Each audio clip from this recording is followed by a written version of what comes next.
Okay. Finally. Technical issues. Okay. Look at that. Almost 10,000 new subscribers over just under a year. That's not too bad. Let's bring that back.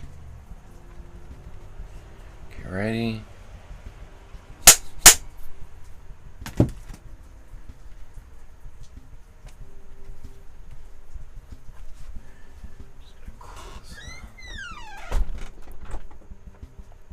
A little bit loud.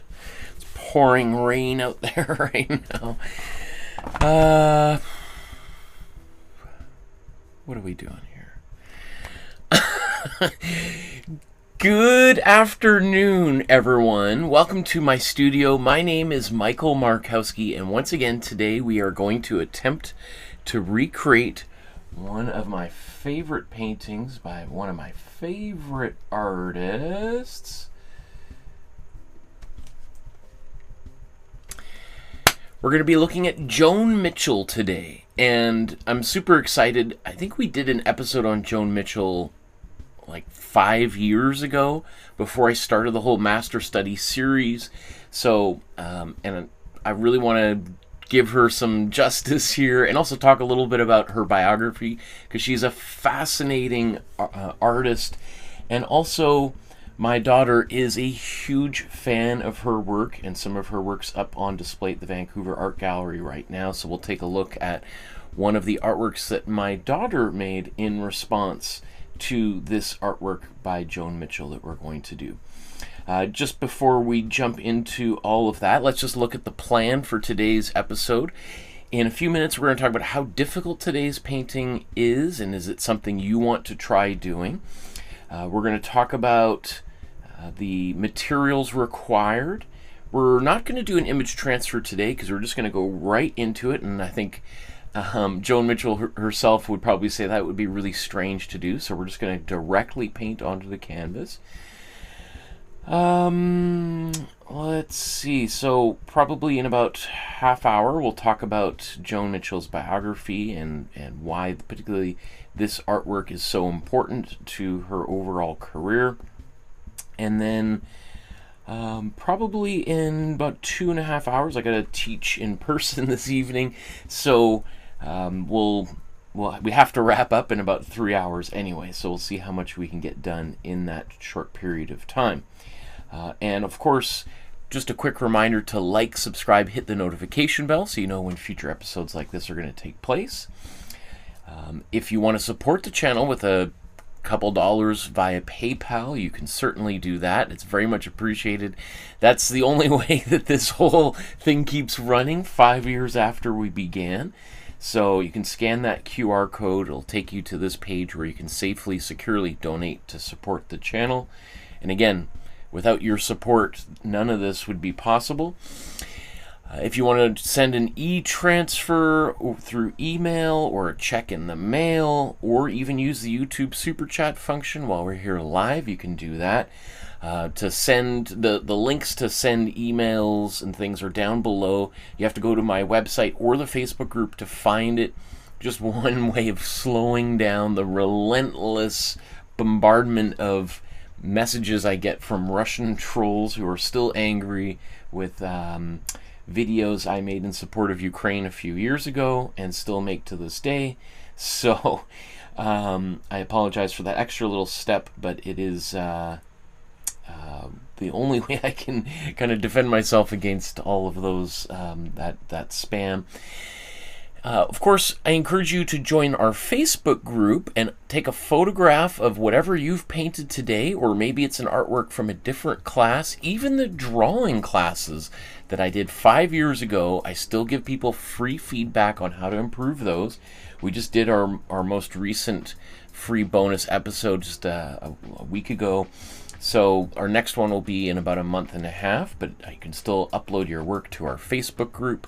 And that's what it looks like. It's also a great community where you can get great advice from other artists, people at different stages of their art journey, some people just beginning. Maybe that's someone like you, or someone who's been painting along with me for 5 years, and you can see the growth of tremendous growth in a relatively short period of time as well. So I encourage you to join all of those.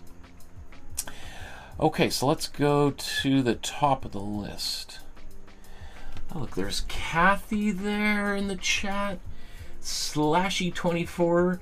Saludos desde Argentina. Big hug for you. Argentina, that's so cool. There's Ari there. Hi, Ari. Says this should be very interesting. I'll be here. Shubham, hey, hey, hey. Yeb says, hey. Deborah's there. Hi, Deborah. That's cool. Great to see you guys there in the chat. So, actually, I should go back here. Let's talk about how difficult today's painting is. Is this something you want to try doing using our scale of difficulty? So here's the scale. So we go from 1 to 5 in terms of 5 being the most difficult, number 1 being the most approachable for a beginner artist. And so we'll just look at these briefly here. Beginner, someone who's literally never painted before, never seen me before, doesn't know anything about what I'm about to talk about. That's great. Welcome to the show. Novice, someone who's done some of the first episodes, learned how to paint the color wheel, maybe done 1 or 2 episodes with me before. I think no problem. An intermediate artist, that can be someone who's been painting for a few months or for 20 years. Intermediate is quite a large range of ability here. But essentially someone who's been doing painting for a little while and starting to kind of be able to anticipate a little bit about what I'm going to say, has a bit of an understanding about how those colors work and how to mix colors without maybe necessarily me offering some instruction. And advanced is when you're making your own stuff. You're maybe watching this channel while you're working on your own things. But advanced is an artist who might be have their own practice, their own themes that they're exploring. And then the expert is like the artists themselves, right? Like a great master like Joan Mitchell.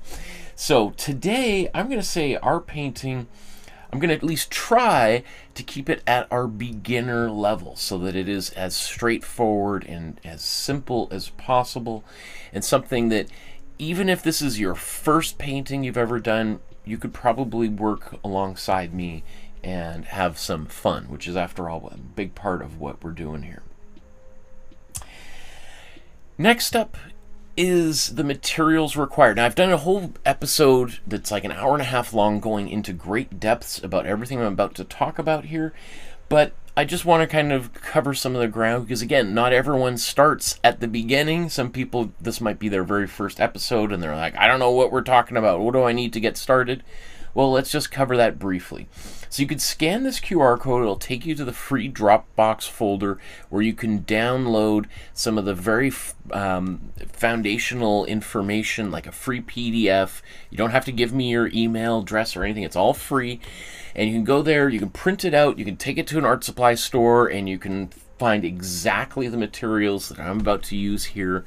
And I try to use the least expensive, highest quality materials possible so that you're not spending too much money to get started. If you scan that QR code, it takes you to the Dropbox folder. Download that, as well as templates for the artworks we're going to be doing. So this is a acrylic painting class. So we're going to be using acrylic paints. And we're going to be painting on 9 by 12 sized canvas panels or canvas boards. We'll talk about, well, essentially you can buy these things for $1 at your local dollar store. I have a link to Amazon where you can get like 24 of them for like $40 or something, which is, yes, $2 a canvas, but I do think that they are more than twice the quality of the dollar store ones. Really, it's just the archival properties that should stand the test of time if you spend just a little bit more money. So I don't know if we're going to use any of that stuff.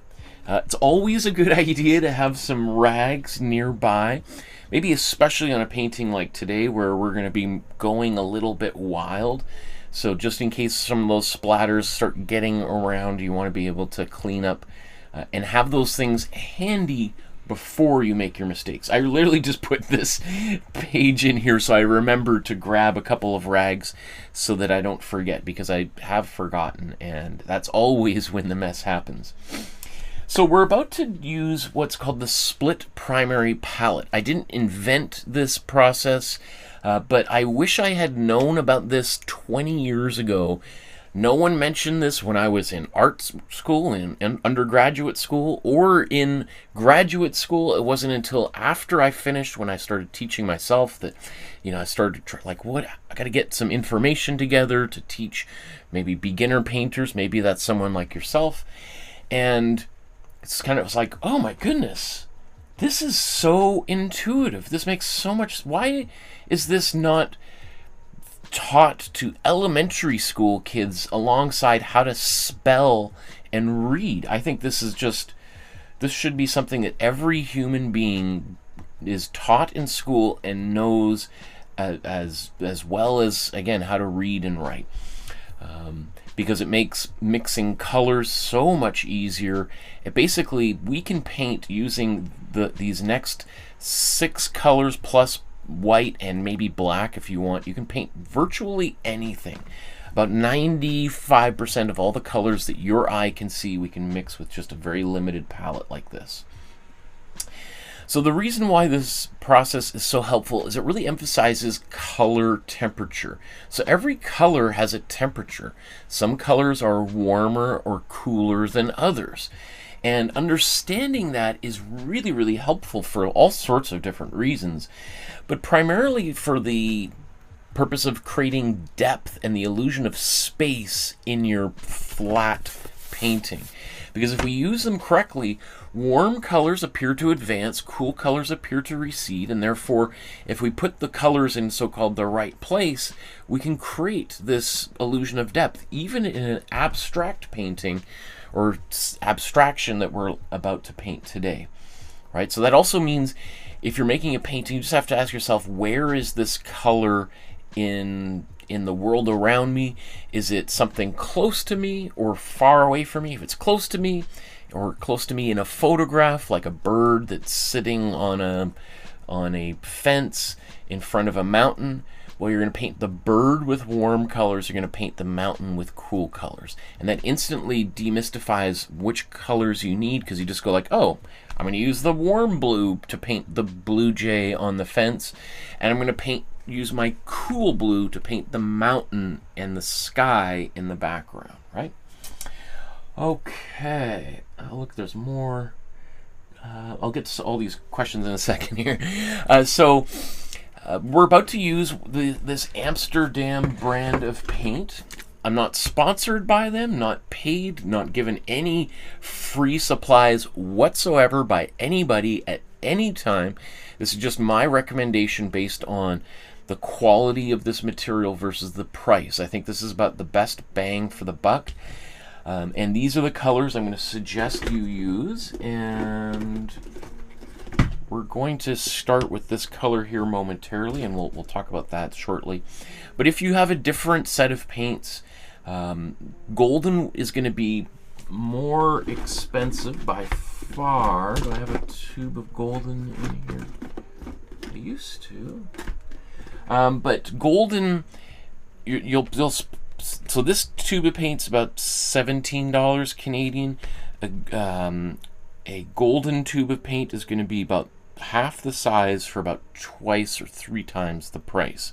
So more expensive, higher quality, but you know, it's maybe 15% better in terms of quality. And I strongly suggest, if you're a beginner artist, to think more about learning the process and less about quality, and that's something to achieve down the road, so that you don't get overwhelmed with like, oh, I spent $30 of materials on this painting and it didn't turn out the way I want. Like, I've totally just wasted all of this time and money, and then that can be really discouraging, and then the next thing you know, you stop painting altogether, and that's the last thing I want. I want you to feel confidence and to be excited about the next painting you're going to create. So you can see I'm just flipping through all of these different brands. I haven't used all of these materials here, but looking at their websites, I've sort of like, I think this would probably be the best ones. However, as you'll see here, there's a few that I do not recommend, and that's because these brands put too much titanium white as a filler in their paint. And I'm particularly disappointed with Peebo because they're one of the, if not the largest paint brand in the world, especially in Europe. Michael's Art Supply here in North America sells them, and yet you really can't use them to do what we're doing in class. I should say almost every brand of paint does put white in their paint as a bit of a filler and to make the paint appear more opaque. It's just that these guys do way too much of it. I think as a cost-saving measure, quite frankly. You'll notice that pretty much any paint that you get at the dollar store is going to have a high amount of white in it, and that white makes all the colors look very pastel and just not particularly useful. Okay,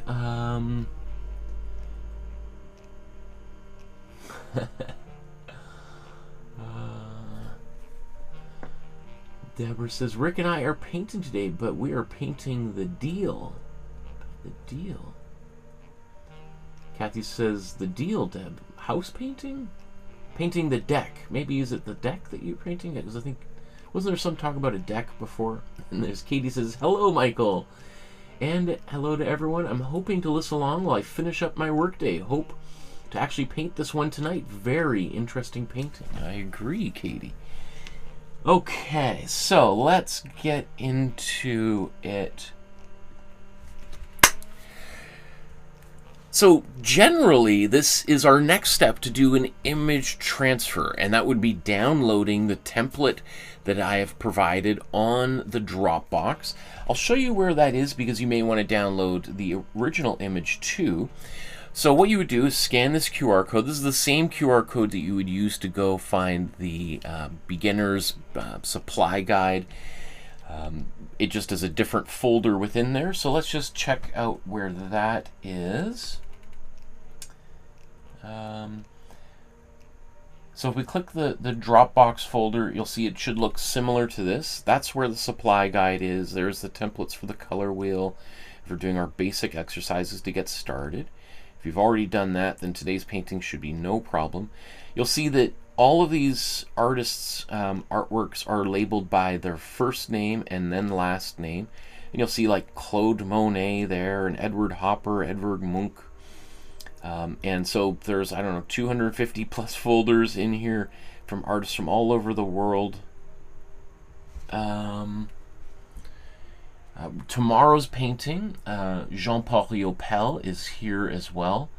And then we've got 2 folders for Joan Mitchell. Interesting. What's the other one? Why do I have... Okay, yeah, there's one. I don't know.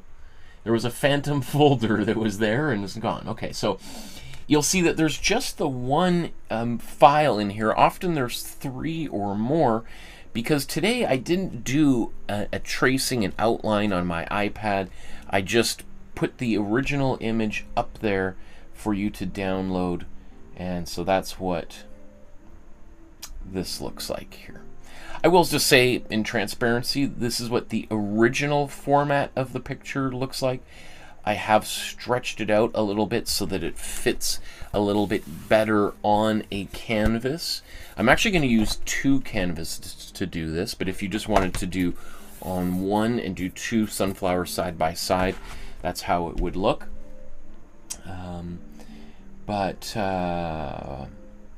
Yeah, so I'm not going to do the image transfer process for this because I think Joan Mitchell herself, like I was thinking about this, she'd probably be just like, that totally goes counter to my whole philosophy and approach to painting. That doesn't make any sense. That sounds like some kind of pseudo-conceptual exercise, and my artwork's all about like feeling and emotion and spontaneity, and so I want to honor her by just trying to paint the painting as it is, as opposed to trying to reproduce it as closely as possible, as we have done with many other artworks in the past. So let's move on to the next step then. So what I'm about to do next is a process called the Imprimatura. The Imprimatura is an Italian word which means the first layer or the prime layer of paint. Now, artists have been doing this for 500 plus years. It was really popularized during the Renaissance as artists started to paint on canvas and panels as opposed to or canvas stretched over a panel, kind of like this, as opposed to just painting directly onto wood or walls. And so there's, I mean, here's a list of all the different reasons to do this. I'm going to still, even though I'm actually going to do a second coat of color over top of this, I'm still going to go with my typical routine, because after all, for me, those of you who've watched these episodes for a while, I just realized I forgot my water. There's always something. For me, the Imprimatura is part of my way of disconnecting from the so-called regular, normal world routine of my life into this more creative headspace. So I like to do this because it doesn't take any mental energy whatsoever, and yet within just a couple seconds I'm actually painting. So just let me go get my cup of water so that I'm going to add this to this. So just give me 1 second. I'll just be right back.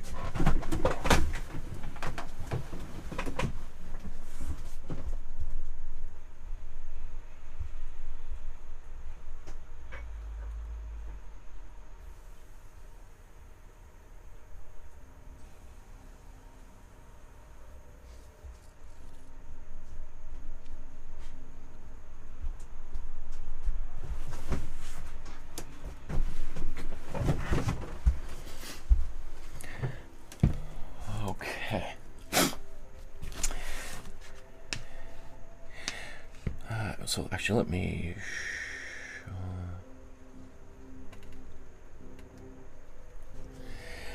Okay, so I've just squeezed out some of my warm yellow into a little paint lid here, and I'm going to add, I'd say, you know, you can see how scientific that is. Roughly about 40% water. Maybe I even need a little bit. That's probably closer to 40%. So this is really the only time I ever use water, when I'm painting with acrylic. Oh, I just forgot, I got 2 canvases. So actually I'm just gonna add a little bit more paint.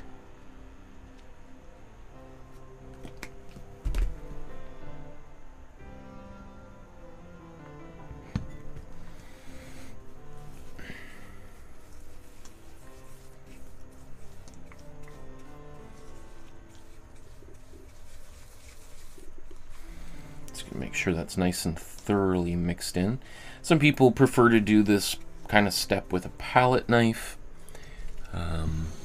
However you like to mix your paints,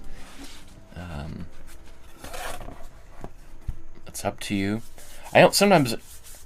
When I paint with oil, I more typically use a palette knife. When I paint with acrylics, I feel like there's something about them that just allows me to get started more quickly, a little bit less fussing.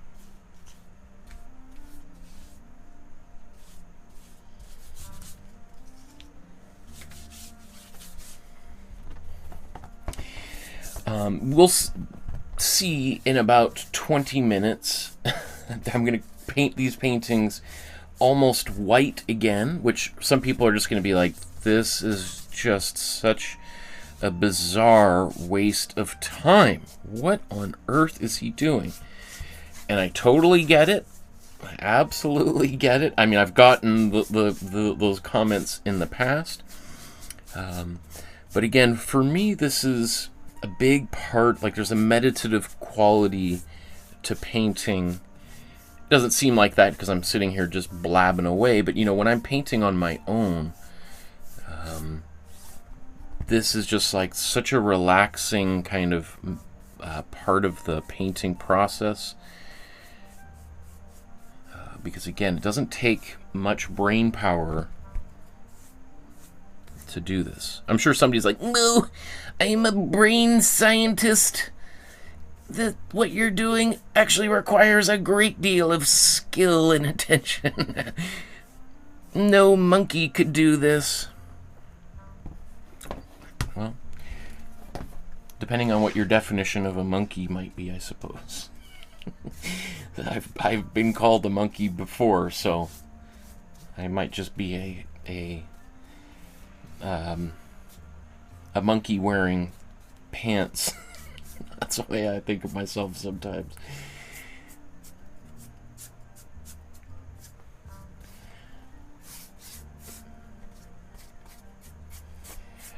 But the other thing too, thinking about abstract painting, is for a lot of abstract painters, this kind of thing is part of like the ritual, the like preparing the surface becomes maybe more so than other types or genres of painting. Very important, like the preparation. It's sort of, especially someone like Joan Mitchell, we'll talk about, was a super successful athlete herself. And athletes typically have are really big into routines, and there's a big emphasis on doing things in the right order, having everything just right so that you can do what you need to do on so the stage, the arena, it has to be right. If you can, if you have the opportunity to exert some control over the performance space or the arena in which the sport will unfold, of course you would take that. There's examples of athletes walking the track beforehand and then visualizing it overnight to try to so that they've kind of memorized the course. And yeah, so it is a really important part of the process. So I've just wiped my brush off on a rag, and that's going to make this water turn yellow. But most of the paint has gone onto this rag so that it's not going down the sink and into the ocean and getting eaten by the sushi that I plan on having later on today. So I'd rather throw this into the into the landfill than put the paint down the drain into the ocean. Because after all, that's where, unfortunately, a lot of those things go. So I'm going to quickly blow dry these, and then I'm going to mix a different color and put it over top of this.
So I'm just going to go around here and wipe off any excess paint that sometimes accumulates on the edges. And you can see there's paint on my knuckles when I do that. I mean, I could blow dry this again, but let's just keep this train running.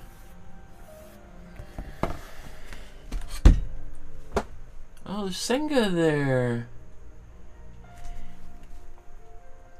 ZBG says, it's 2 a.m. here. I wonder where that is. Where are you?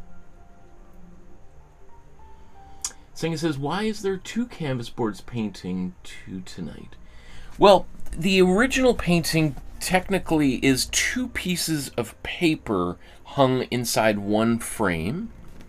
And so, of course, we could just do this on both artworks on one, and that's the way I did set up the image there that you can download from the Dropbox. But I'm going to instead do this. So again, you could do 2 on one, or you could do each individual sunflower or group of sunflowers on individual canvases. So that's what I'm going to do. So I have 2 side by side, just because it's going to make them a little bit bigger. And today's painting is kind of about fun and being a bit expressive. So I think a little bit larger canvas might be just a little bit more fun to paint, I think. So it's totally up to you. I think also gives you 2 paintings to work on, which we'll talk about why that can be kind of beneficial, or it just maybe a slightly different approach, maybe. Okay, so I've got the Imprimatura started, but I am going to mix a new color. I want to have just like a slight off white color here. So I'm going to put some paint on my palette.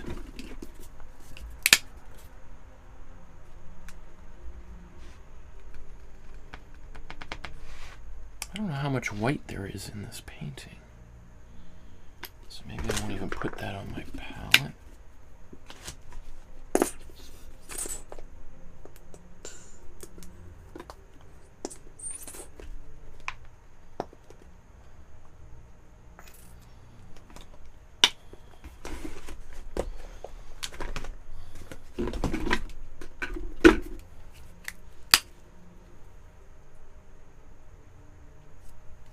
One thing I don't like about these Amsterdam tubes is they always seem to get really clogged up, the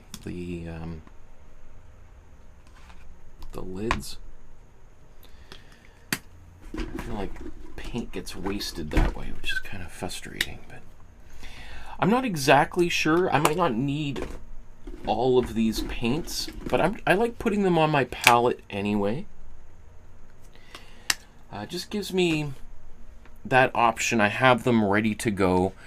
You know, obviously, if you're painting along with me, you can always just skip to the very end and you can look at my palette, and if you notice that I haven't used some of those colors, like, I won't even put them on my palette. However, one thing, another great New York, or artist often associated with New York, Jade DeFeo, we did this painting by her in 2021, so 5 years ago. Well, almost 5 years ago.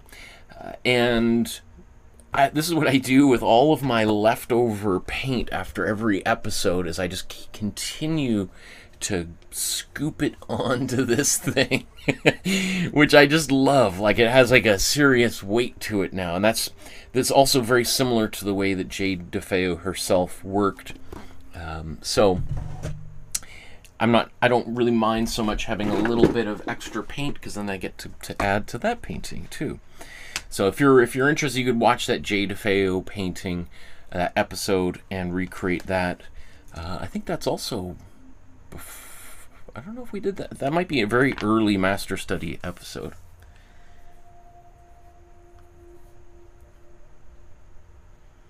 Kathy's going camping soon. I just have this one to learn the process.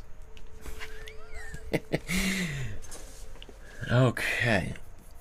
So, oh yes, I'm going to mix a new color for the, to add on top of this. Oh, it's a little bit wobbly. Okay, so technically, you know, if I look at this original, we could have just used painted directly onto the white canvas. I'm going to give it just a slightly off-white kind of quality. So I'm just going to take my, yeah, let's take my warm yellow. Let's make a warm brown. I could make a cool brown. Oops. So I just took a little bit of my hot yellow or warm yellow. I accidentally relabeled these as hot and cold as opposed to warm and cool. I don't know what. Okay, so I'm taking my warm or hot red, hot yellow, and mixing these together. I'm just going to get this kind of brown color. The more blue I add to my orange here, the darker that brown's going to be. I don't want it to be too dark, but I think that's pretty good, because what I'm about to, maybe I'm going to add a bit more yellow into that.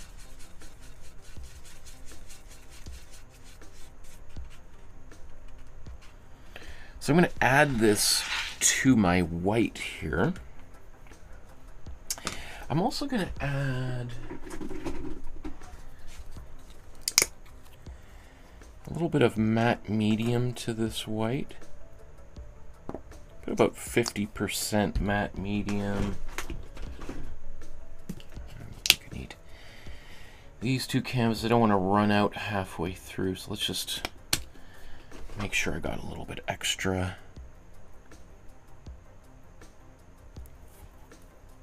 I was almost going to put some white or water in there. I think, just try to see if I have enough. So add a little bit more medium. So the matte medium is just clear paint. It's literally what's in it's like the majority of what's in all of these colors before they put the powdered colored pigment into it. So by adding it to this white, it's going to make the white just a little bit more transparent. White is very opaque. So even if I put 50% matte medium in here, it's still going to be very opaque. It's going to make the color spread a little bit more. So I'm basically, it's sort of like diluting the white a little bit, so it's going to be a bit more transparent. Not super transparent, but it is going to allow a little bit of this yellow to come through, which again, for some people is a good thing, for others maybe less so. Now, I'm going to mix this up. I didn't do a super thorough job of cleaning this brush, so a little bit, oops, I should leave that there. A little bit of the yellow from my paintbrush is coming off on here. I'm a little worried I'm not going to have enough paint. So let's, again, I can always put it on my Jade Feo painting if I have extra. It's just, it would be nice if both of these match, so I don't want to run out halfway through. Okay, next I'm just going to add a little bit of this brown. I guess I could have just...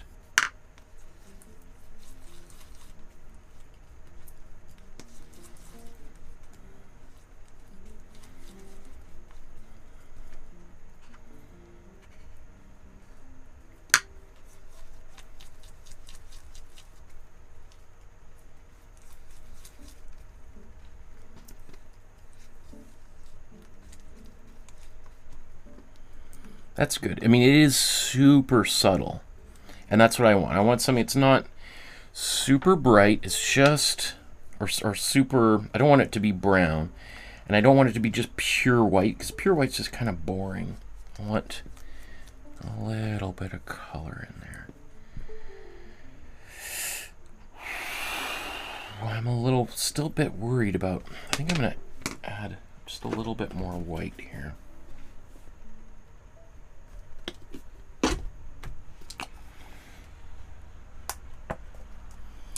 A little bit more white, a little bit more matte medium.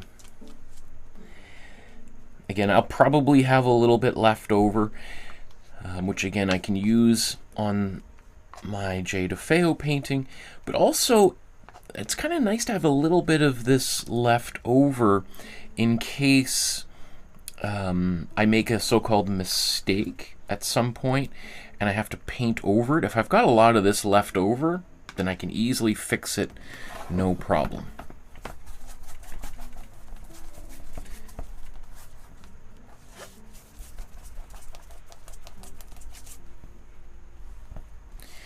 One thing I do notice with matte medium is it seems to speed up the drying time of my acrylic paint. So you'll see that I'm going to do one canvas at a time as opposed to when I did the Imprimatura and I did them both simultaneously, because if I did both at the same time, I'd be a little bit worried that the paint would start to seize up on the canvas, start to dry a little bit, and then I'd kind of get some streaks baked into the surface. So I got to work kind of quickly here.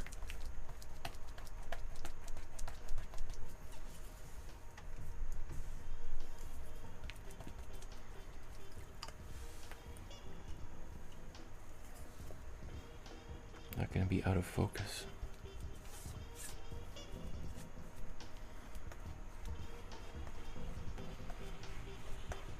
I'm also going to make these brush strokes horizontal. So that's going to, because these paintings are going to stand horizontally. If I was going to do this painting, it was going to sit, so I'm doing these brush strokes vertical. If this painting was going to stand horizontally on the surface, like landscape format, I'd have these brush strokes going this way. But because this painting is going to stand this way, I'm doing them up and down. Okay, that looks great.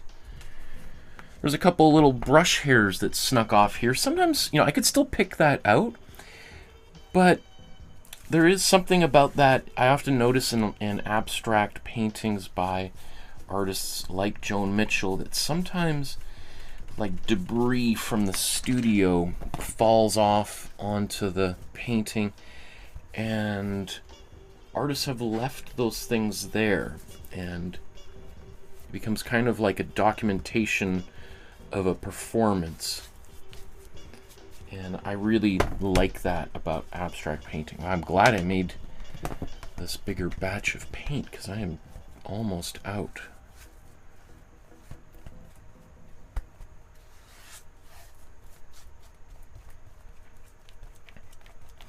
So I kind of go back and forth both ways. That way it's going to help ensure that the paint is spread as evenly as possible. Okay.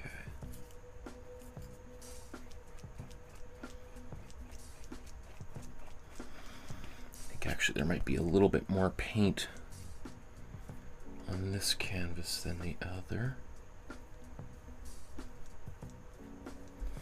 So that might mean this one has a little bit less of a yellow glow to it because the Imprimatura is going to have been covered up a little bit more thoroughly. Not a big deal, but just something to note. Okay. So after all of that, that's about all of the paint that's left over.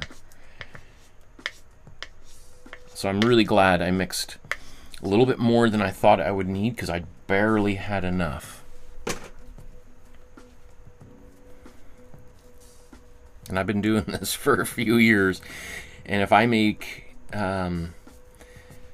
if I was that close with that judgment, you'd probably want to mix a little bit more for yourself as well.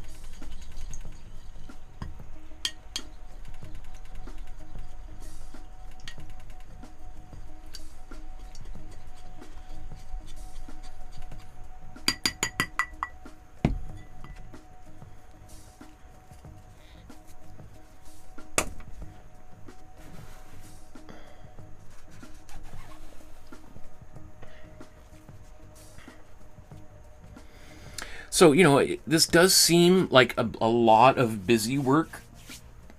I think most people would feel that way. But if you're a painter, you're probably like, oh, this is exactly what most painters would do. Of course, you'd spend that extra little bit of time getting the surface prepped, right? And then you'd also do your best to smear. This is why having extra paint is useful here. You do your best to put your hand on the surface like that. Okay, let's clean this again.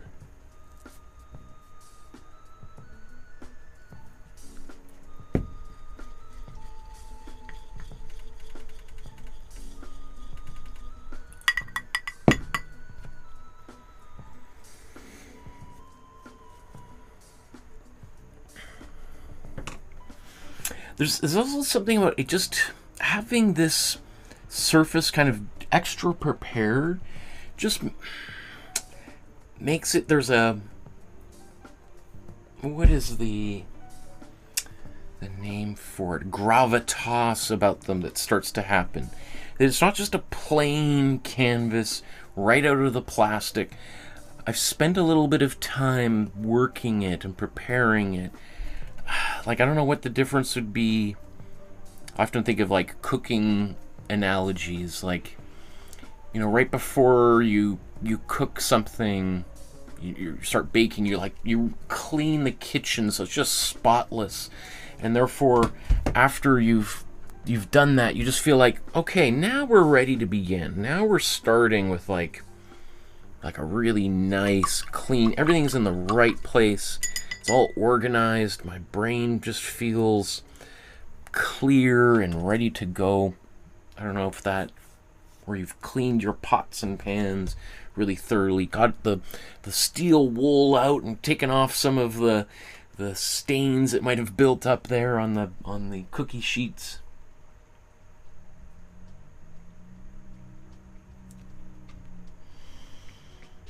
Senga says, my channel has my niece playing piano and singing. She's only 10. Ari says, I'm glad you haven't really started yet.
So I'm going to zoom back out a bit here.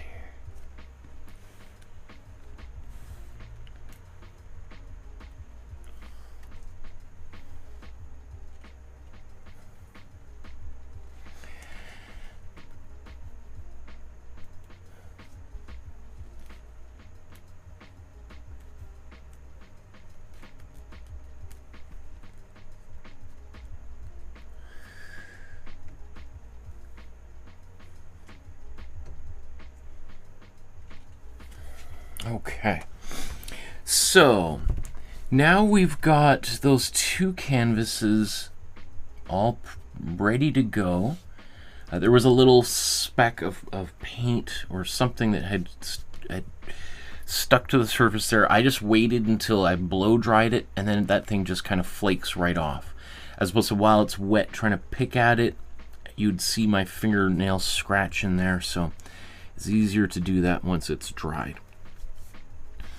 Also, you know, again, I thought, and I'm correct, that this second one I used a little bit more paint on there, and so it is a little bit more opaque than this one. I don't even know if that probably is not perceptible on camera, but I definitely see a little bit of yellow coming through more than on this one. This one, there's a bit of yellow coming through around the edges, and the center is a bit more opaque. Now it's almost imperceptible, not a big deal. However, as an artist, I like that little bit of uniqueness. That's such an important part to artists, that this is not just some canvas that I got from the store, even though I did. It's now become mine. I've taken ownership over it by doing things to it to get started, you know, and it's not something that maybe even anybody notices, but it just gives me that extra little bit of confidence. And I think someone like Joan Mitchell, being an athlete in her youth, would totally appreciate that you know, an athlete's job doesn't begin when they step onto the rink, right? She was a award-winning, nationally recognized figure skater before she became a painter. So she would know that the competition isn't just what happens on the ice, it's all the preparation that leads up to that. And maybe the ice is really just the last little step, and it's all about all the preparation that goes into, like, from the morning she would have woken up before a championship. There's a whole kind of checklist of things that she has to do, and nailing all of the spins and turns on the ice is just the last check mark on a long list. So I think she would totally, and I'm sure she would have done similar things to her own canvases, absolutely, as well.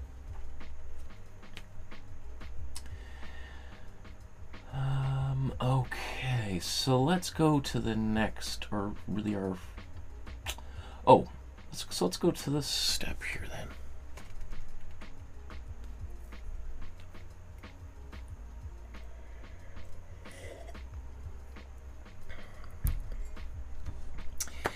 So while these canvases are just drying, and if you're just tuning or just jumped to this chapter, there is stuff that's gone on these canvases that look white.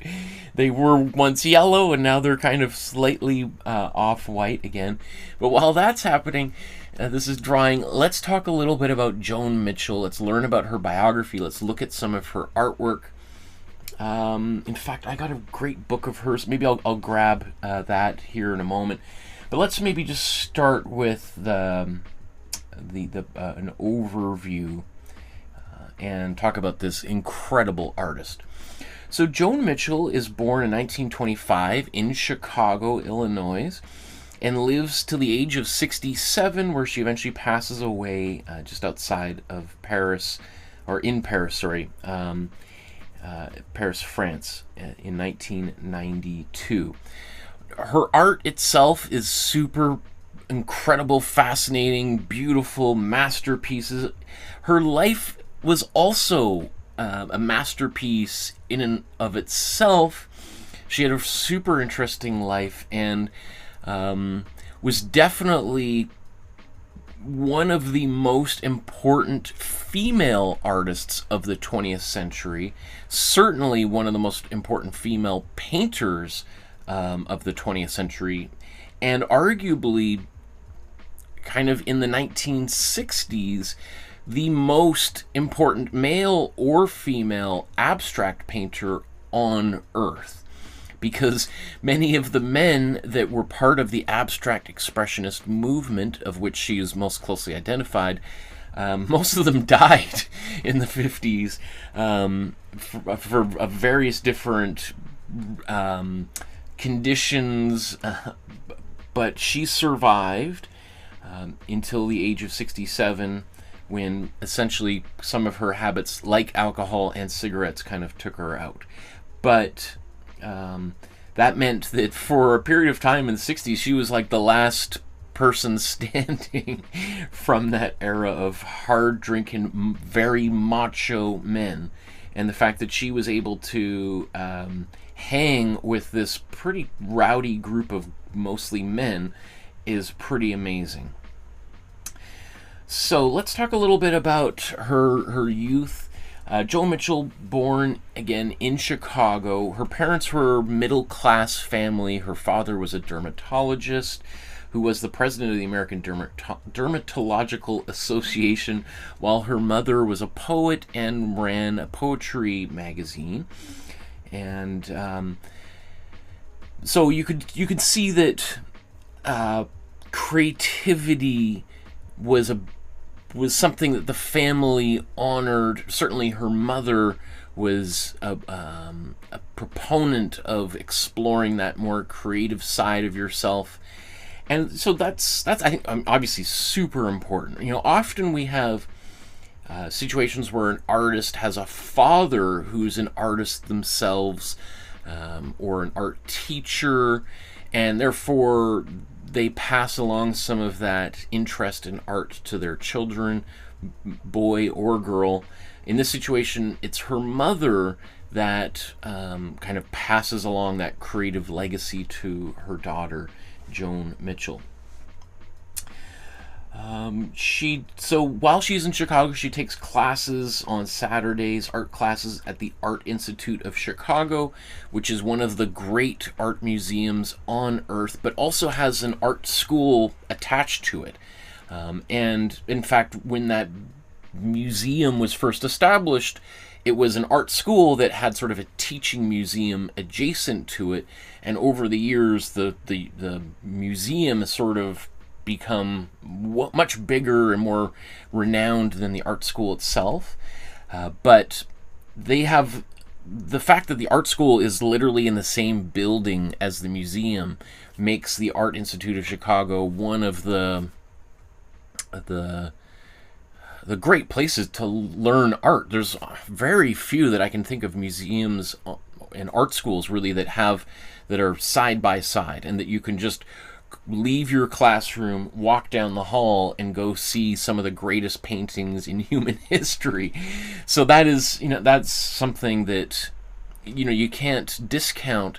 Like when I was a kid growing up in Calgary, the Glenbow Museum, pretty good museum, one of the best museums in certainly Western Canada, but it certainly wasn't, that would be, maybe once or twice a year our family would go there, and there was some pretty good paintings on display, but it certainly wasn't something that I don't even think even artists themselves go visit that museum as regularly as she would have, even just in her formative years as a student.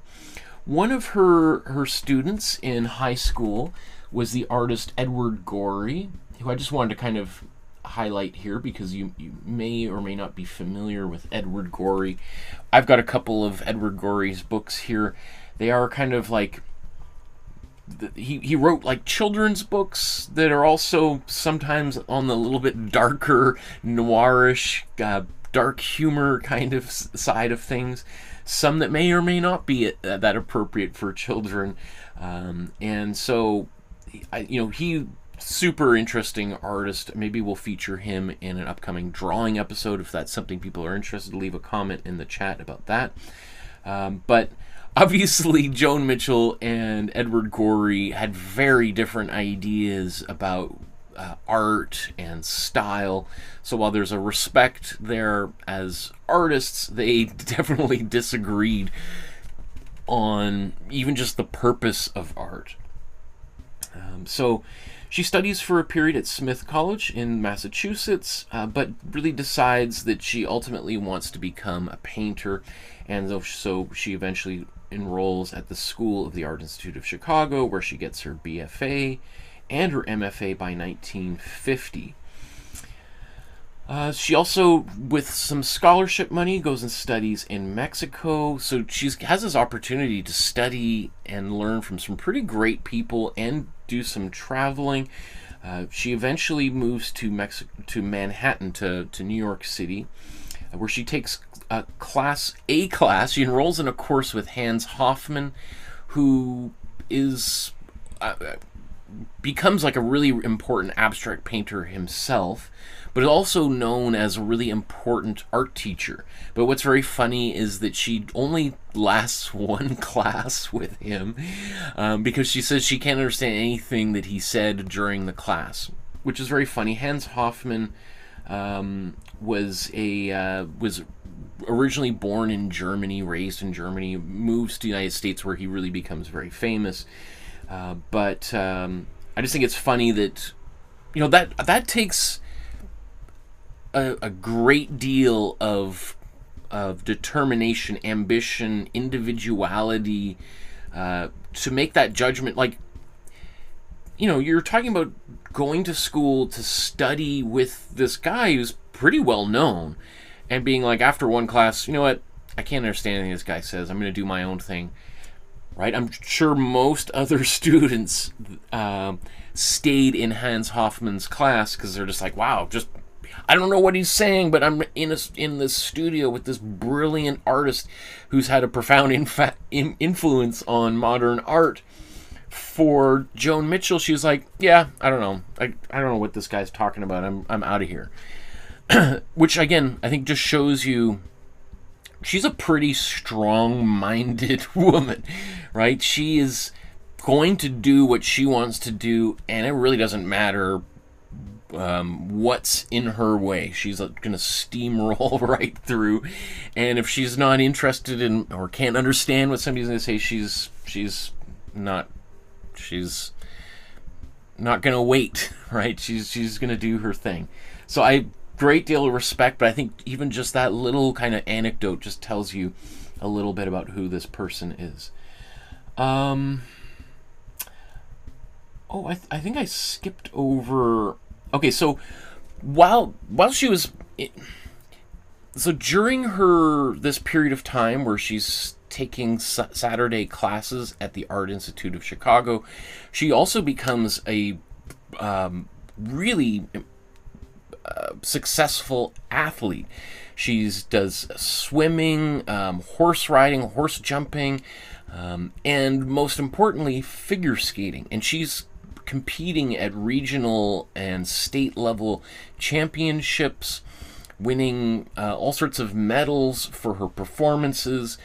And that, I think, is very, very important when we think of the work that she ultimately makes later on, in which often I'm not sure if she said this or other people said this about her, but that she sort of approached painting as a sport, as like a competitive exercise, that just like a figure skater goes often solo onto the rink and does their spins and jumps, and is maybe competing against other figure skaters, but really in that moment it's them competing against themselves, just in the same way that she might be competing against herself on the canvas, right? And then maybe later on, those canvases are hung side by side in an art gallery, and those paintings could maybe compete with one another, just as after a figure skater finishes their routine, the judges go back and they score them, and all the different figure skaters are awarded different numbers, and there's a championship awarded. So thinking of like her painting as being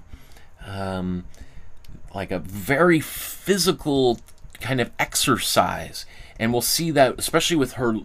Often most of her work is quite large. There's a reason why these paintings that we're doing today are a little bit on the smaller side, which is a bit of an anomaly throughout most of her career. And so when you're painting really big paintings, it's a very physical process, right? It's not like she's just painting on a small painting at an easel for years. She's working on these paintings that are like the size of a city bus at times, right?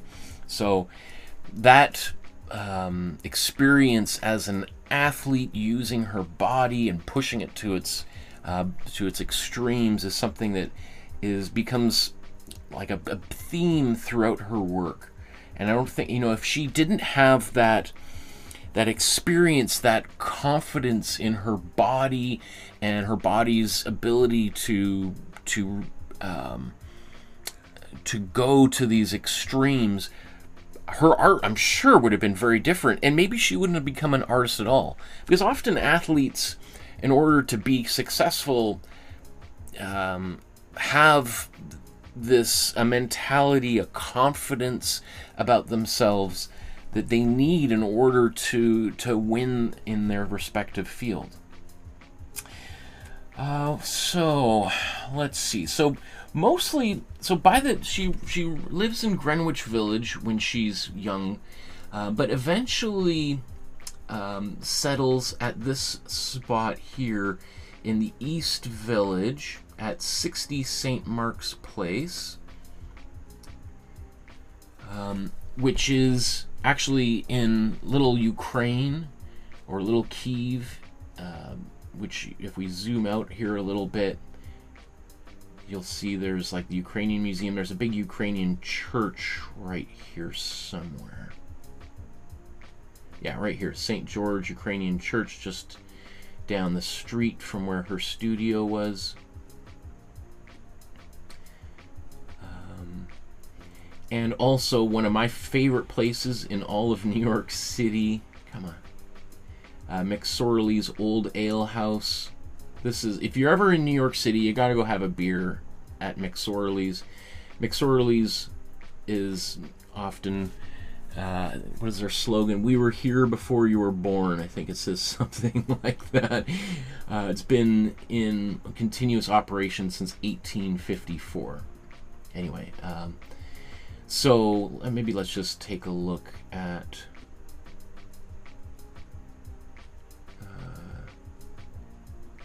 oops, I want to go the opposite way.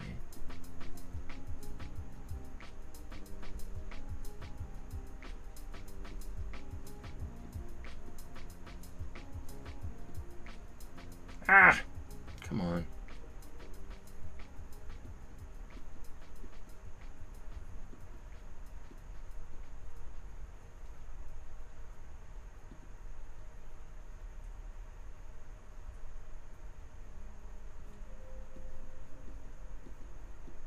Okay, so 60 St. Mark's is, that's 58. I think it's this building right here, isn't it? Yeah.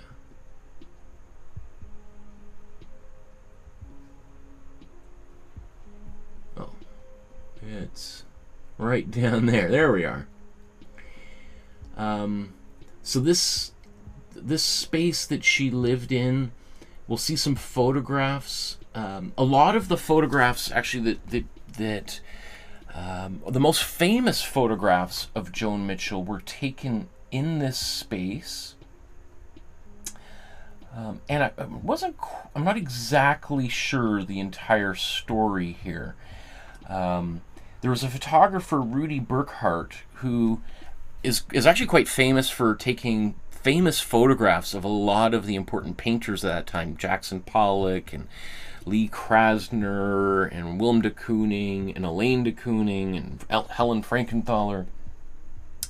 But according to some of the things I was reading about her, that, like, so for instance, this painting or this photograph, which again was taken in this space here so we can even see, oops, you know, these big windows here. We imagine her kind of standing right there making this painting. All right. I'm not sure. According to the story that I've read, is that she basically directed this whole photo shoot. She had Rudy bring his camera, his lights, and help her set it up and teach her how to do this. And essentially, from what I understand, she used a timer to take these pictures herself, which is very interesting because that's not how Rudy Burkhart documented all of those other artists, all those mostly male artists. So the fact that she had a very specific idea in mind about how she wanted her artwork to be photographed, how she wanted herself to be documented while working on her paintings, is for me super fascinating.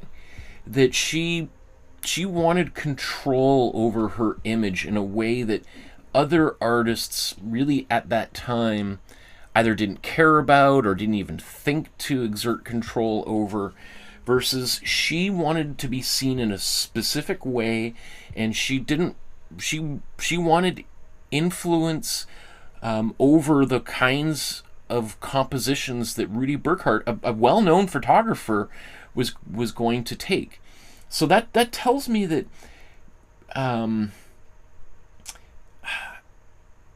she was very aware of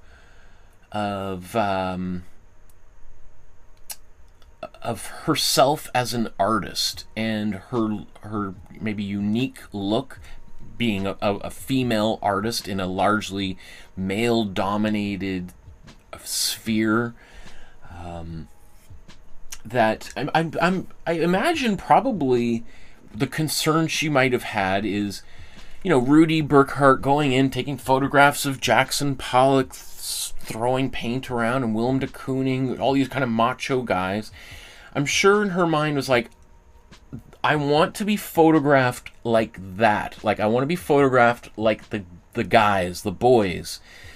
I don't want to be photographed, as often would happen, like in a little skirt and dress and all pretty, my hair all you know, and then kind of this little paintbrush doing these little kind of things. No, I want to be wearing my pants, which again, this is the mid 1940s, right? I want to be wearing my pants. I want to be kind of covered in paint. I want to be holding a big paintbrush, and I want this big painting that I'm standing in front to kind of be, you know, to be large, and I think that's, I cannot overstate how I think important it is that she exerted control over the way that she was seen. And it is really important because later on, you know, or even at that time, she's seen as sort of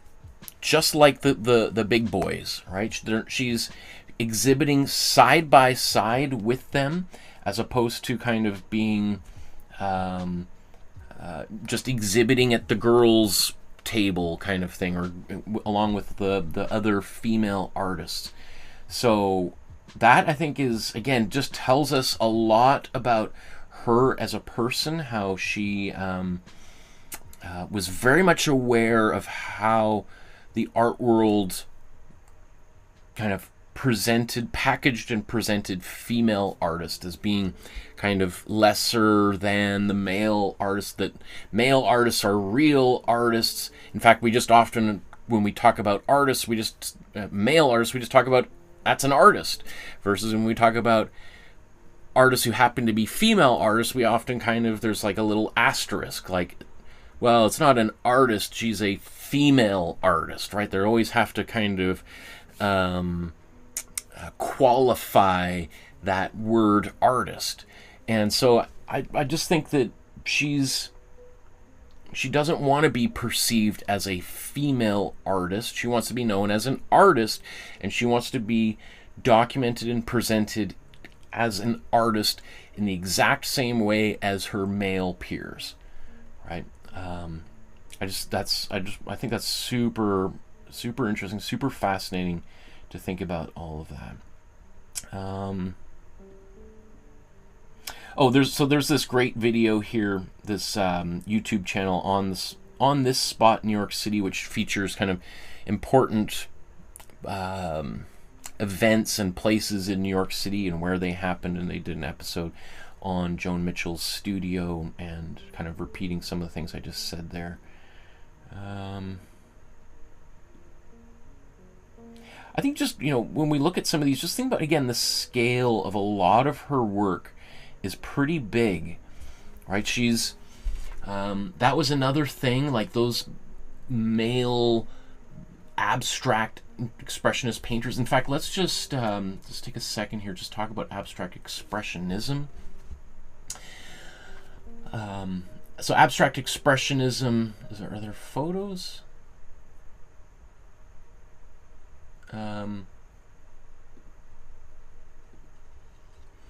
Like abstract expressionist artwork is exactly that. There was, there's lots of different kinds of abstract art, right? And abstract art kind of began in the early 20th century with arguably artists like Hilma af Klint, whose work we've done at least once, right? One of the, maybe arguably the first abstract painter of all time. And then artists like Sonia Delaunay and Kazimir Malevich, and of course the Russian painter, it's gonna drive me crazy, not Malevich, who is Ukrainian, but anyway, those artworks tended to be smaller and more precise and controlled. But by the time we get to like the 1940s,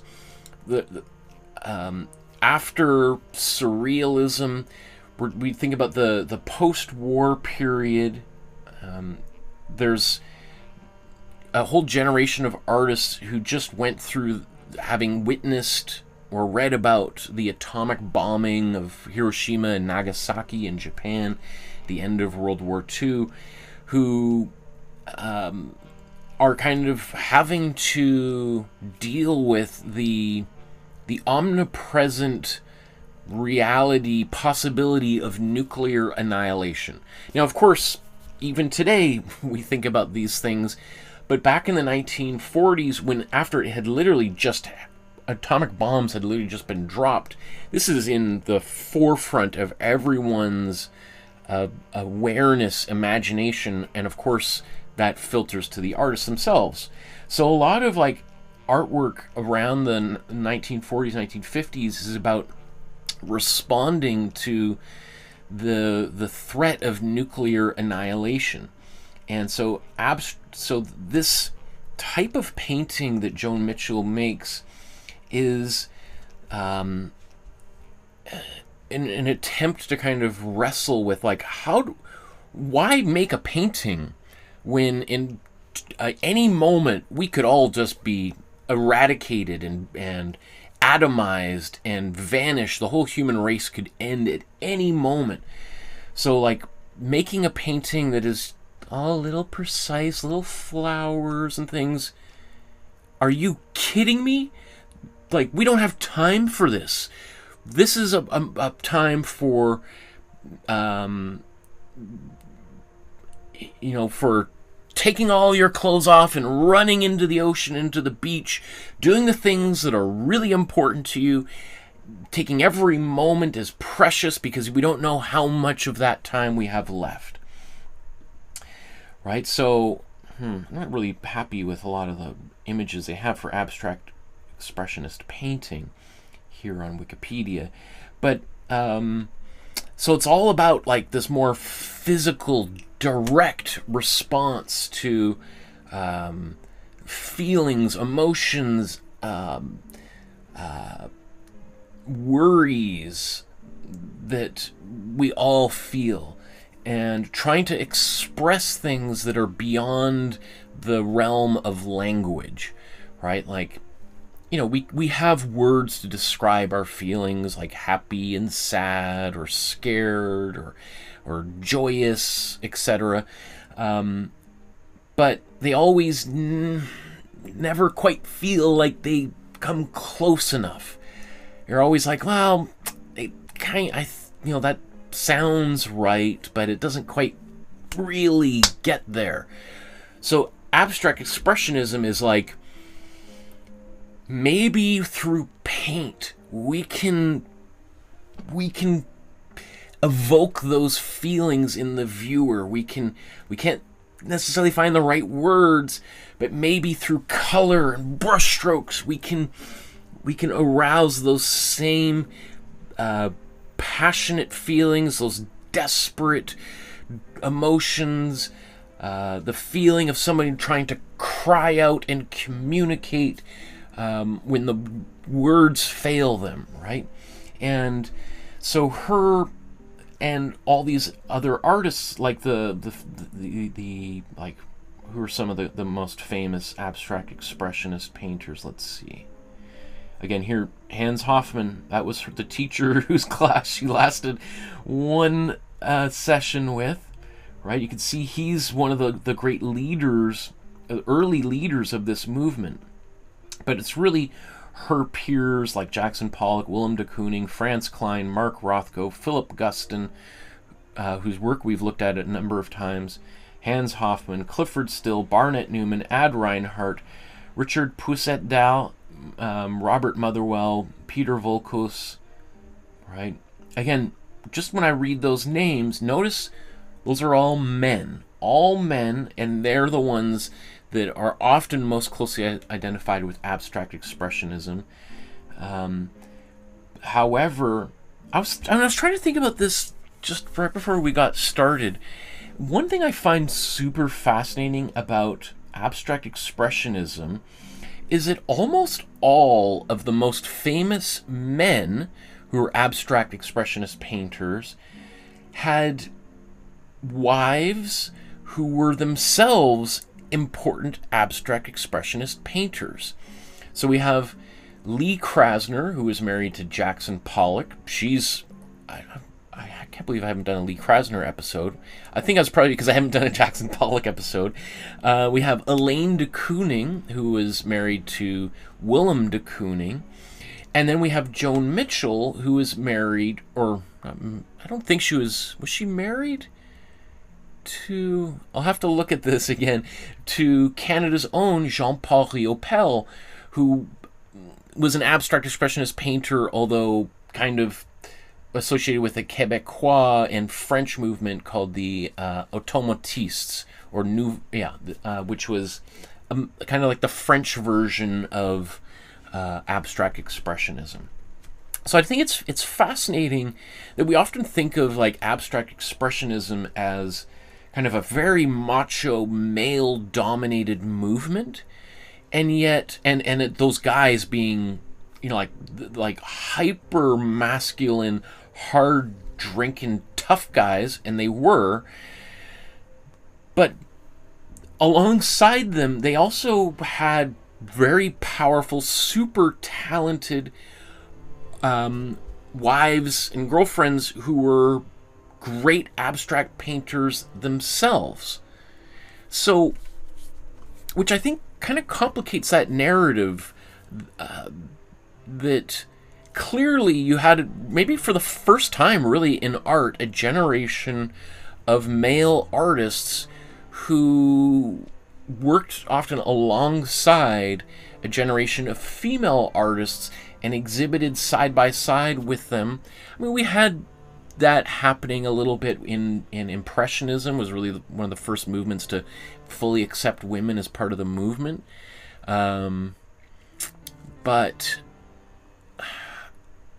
interesting. I'm just thinking really about articulating this for the first time ever.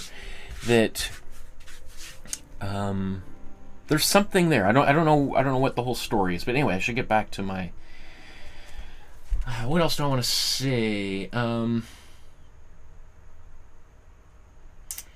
So she starts having some success at a relatively young age. At like age 26, she's showing her work alongside great artists. She's showing in Leo Castelli's gallery. Leo Castelli being one of the most important art dealers of the 50s, 60s. He's the first one to exhibit Andy Warhol's artwork, for instance. Leo Castelli was exhibiting a lot of the abstract painters before being sort of probably the most famous gallery associated with pop art. So the fact that she's showing with Leo Castelli and hanging her work side by side some of these great artists like Philip Gust and Franz Klein, Willem de Kooning, I think, who were in that first show that she had at the 9th Street show, is quite remarkable. And not only that, her former teacher, Hans Hofmann, was also in that show. Jackson Pollock was in there as well. So, that's about as successful as you can get for an artist at that time in New York City, which is a big deal, right? So that's kind of remarkable. It would be remarkable for any artist, but for a female artist to be there, that's a testament to obviously her talent as an artist, the quality of the art that she's producing, that she's being hung side by side with those big boys. But also, you can't help but think that her as a person, as a personality, would have played a role into that as well. Because, art galleries, everything's kind of done a little bit on like handshakes and backroom deals and stuff. And no matter really the quality of your artwork, if people don't like you or they think you're difficult to deal with, your work has to be better than anybody's for people to put up with that stuff. So I feel like she must have been, as a person, as a young woman in her early mid-20s, like a very, what is the word? Determined, ambitious, persuasive, sociable person. Because unlike somebody like Jackson Pollock, who was kind of more of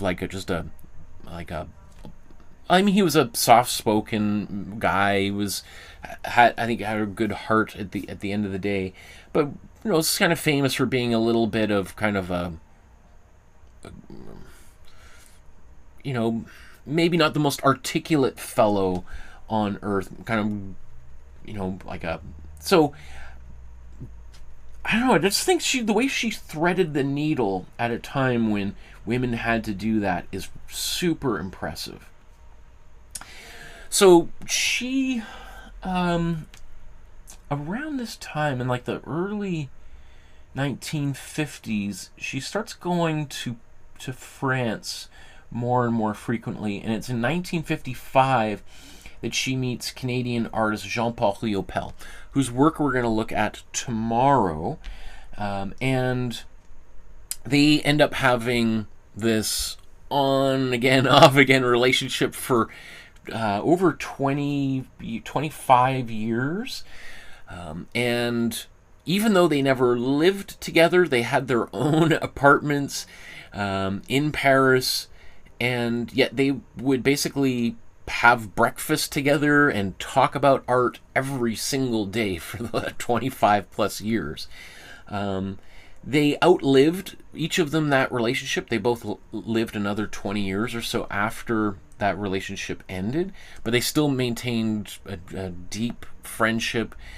And it is also kind of remarkable to me to think about how often a lot of the other female artists of this period of time, again, like Lee Krasner being and Elaine de Kooning, probably amongst the most famous, are always, their husbands are always mentioned in the same breath whenever they're talked about.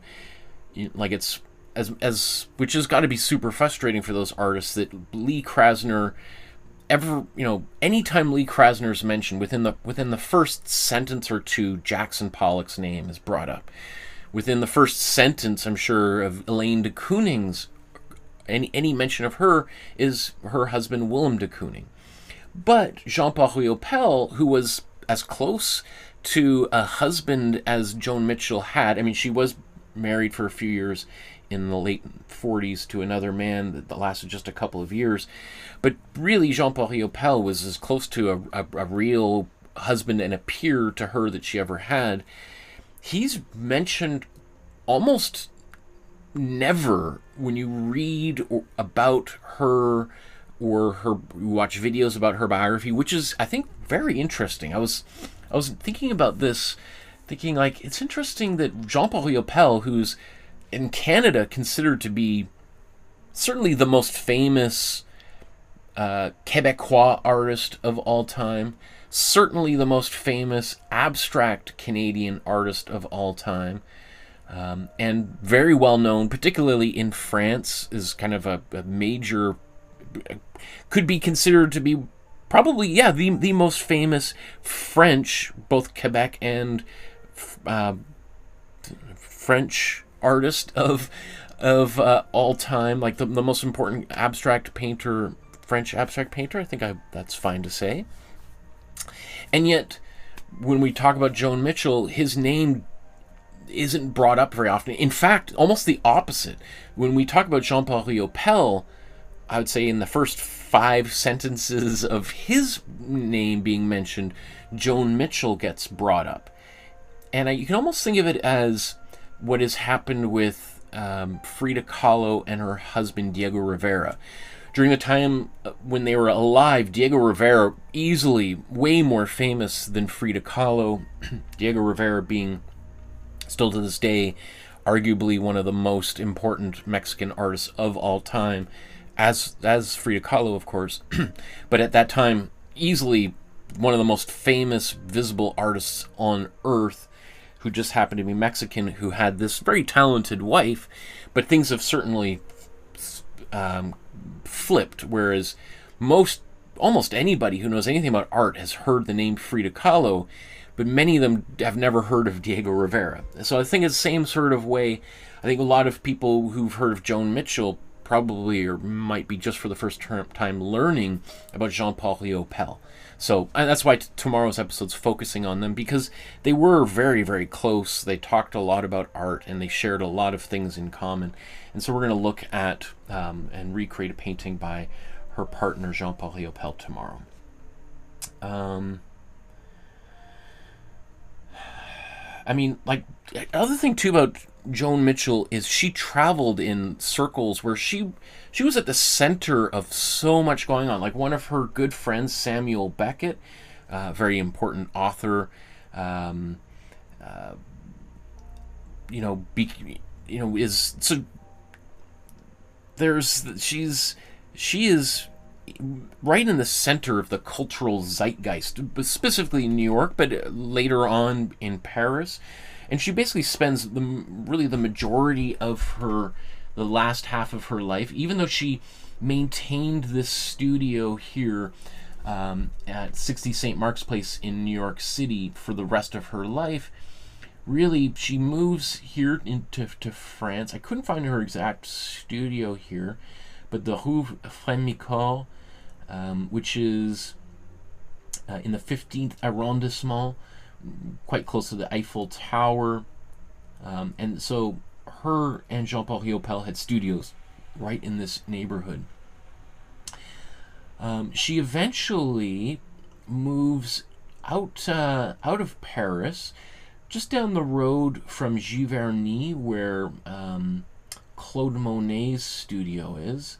So if we just zoom out here, so you see here's Paris, and I think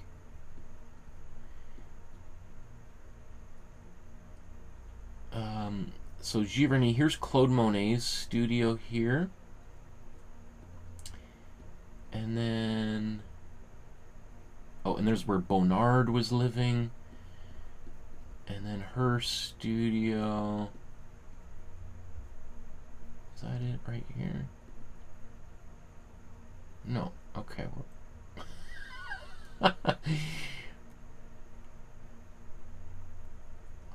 get that mixed up. Okay, so let's zoom back. Okay, so yeah. So, sorry, I got a little mixed up. So that's where her studio was, in Véteuil. You can see probably how long of, in fact, let's just see, how long of a walk would it be from there to, well, it's a 20-minute drive, or it's a 3-hour walk. But I'm sure it's a very lovely walk alongside the river here, the Seine River. So, but just they're in that same neighborhood. She deliberately moves out to the countryside west of Paris, probably because so many great artists had lived out there and had studios out there, and this becomes where she lives really for the, come on, let's,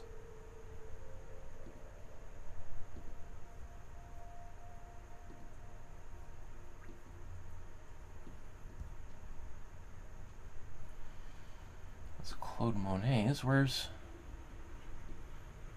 her studio? Well, certainly not there.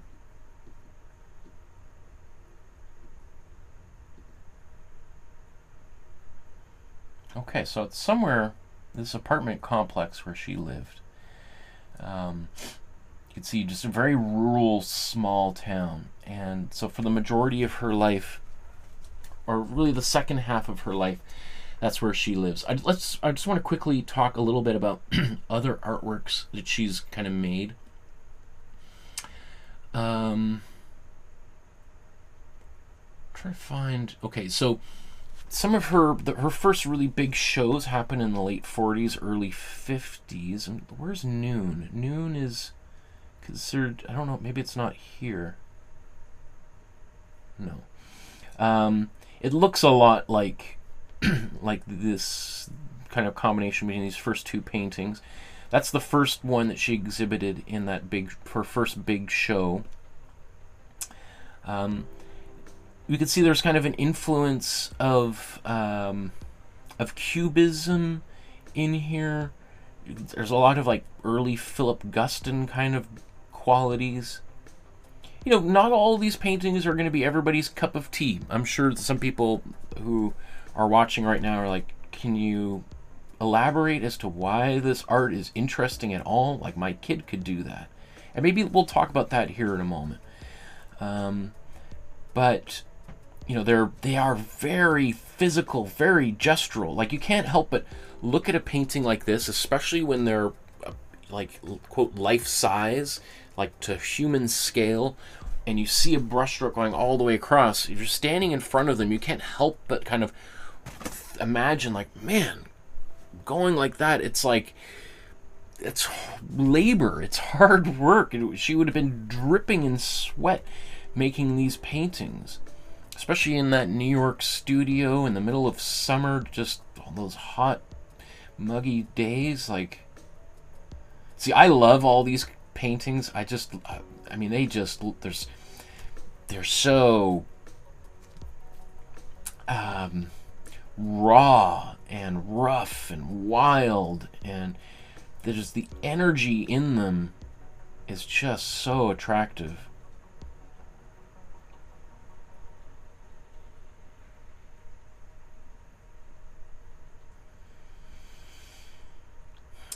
You can see as she goes on in like the 70s, she starts kind of having these kind of isolated kind of shapes, as opposed to, you know, these little bit more compartmentalized kind of areas in the paintings, as opposed to just kind of an all-over abstraction.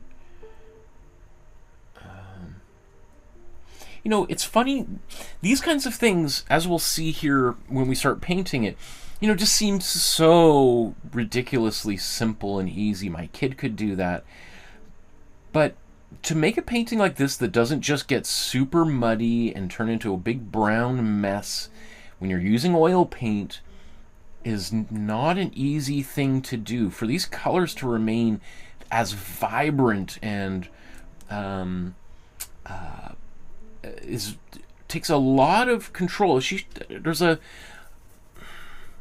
I can't remember the quote, and so I hesitate to kind of even try to approximate it, but something that, like, she wanted her paintings to look really easy, to look simple, but that there was a lot more planning and thought that went into them.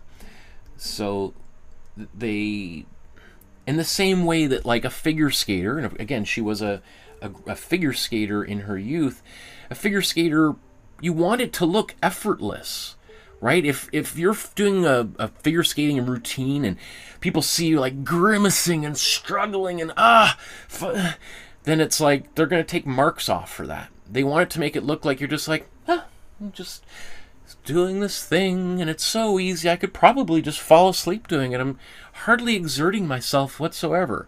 Of course, anybody who's ever been on skates knows that figure skating is pretty much impossible for the most of us, right? But figure skaters want it to just look graceful and simple. And I think that's in her work is the same sort of thing. She just wants, anybody can do this stuff, no problem.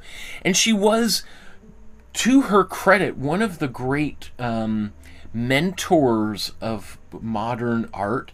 She donated a lot of her estate, and in her will, she donated, like, the vast majority of it to foundation that she set up to help support younger artists, particularly female artists, and give them money to travel and do residencies and to rent studio spaces. So she was really supportive of other artists in a way that, you know, you'd hope a lot of other artists would be, but most aren't. And so she was, like, very, very generous. And so I even think of, like, her work as being kind of like, in the same way, like, punk rock. I remember hearing, like, people like the Sex Pistols saying things that they liked about the Ramones when they first heard their music is like, anybody can do that. Anybody can start a band. You don't have to take guitar lessons. You can just borrow a guitar and start plug it in, start playing it, and just play it really fast and loud, and it sounds great. And obviously there's great punk rock and there's terrible punk rock, but that idea that it could be accessible to anybody willing to just pick up that instrument can do something. May not be the best thing, but they could kind of get started. I feel like there's a bit of that in Joan Mitchell's work, where it invites people to have a go, right? It's not trying to kind of bowl you over with like craftspersonship that is out of the reach of most ordinary human beings. Like a Leonardo da Vinci painting, for instance. Even the greatest artists alive today look at that painting and are like, oh man, I don't know if I could do anything even remotely that good. Like, that would take decades of life to try to master those glazing techniques to get anywhere near that level. And that's why anything, you know, it's so easy often to determine which are fakes, because if it's not perfect like a lot of Leonardo's paintings are, then it's clearly, fake. Versus her paintings, and I don't mean this in a degrading, negative way at all. Obviously, I'm a huge fan of her work, but they invite the viewer to kind of, they feel more approachable, more achievable. That you feel like, yeah, I could probably, and that's one of the reasons, like, today's episode is a level 1, is I feel like, just like a lot of her work is like, yeah, we can do this. Anybody can do this. And I love that about her work. Okay, I should probably move on here. Sadly, she started having physical complications later in life, kind of in the early 80s. She starts having problems with her lungs and with her jaw. She's diagnosed with advanced oral cancer of the jaw, and so they recommend basically removing her whole jaw. Obviously, this comes from a lifetime of smoking like several packs a day of cigarettes, and she eventually has surgery there. She also is, she's ordered to stop smoking and drinking. She gives up the smoking, but she keeps on drinking until her last breath. She has a hip replacement surgery. And she's mostly starts becoming kind of confined to kind of like a cane and walker. She's definitely not able to do the physical work that she had done in her past, and that's going to bring us to today's paintings. So I'm going to just jump to that. So now I want to talk specifically about today's artwork and why I chose it, and why I think it has a particular kind of importance and resonance in art today. So that's the mock-up I've done. Here's the actual original format of it. I've just kind of stretched it out a little bit so it can fit on an 8.5 by 11 piece of paper and potentially onto one canvas if that's what you want to do.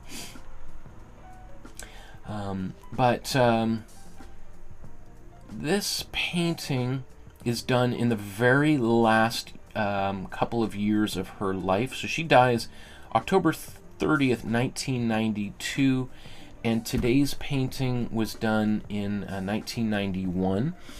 So really, it's one of the very last artworks that she made during the course of her life. And so one of the reasons why it's not one of these massive paintings like she had been doing and that she had become famous for is just physically she wasn't able to do it anymore. She wasn't able to stand for hours in front of a giant canvas painting these big things. She's now kind of painting at a desk, and she just doesn't have that mobility. And yet this is the artworks of a woman who a year from now is going to die from various different cancers, and it still has the same level of energy and excitement and movement as her big paintings that she had made 40 years before. So I find that really fascinating, very encouraging, very inspiring. I hope that when I'm, close to the end of my life, that I'm still painting till the very last breath, that I have the energy to create paintings like this when I'm dealing with all sorts of health issues.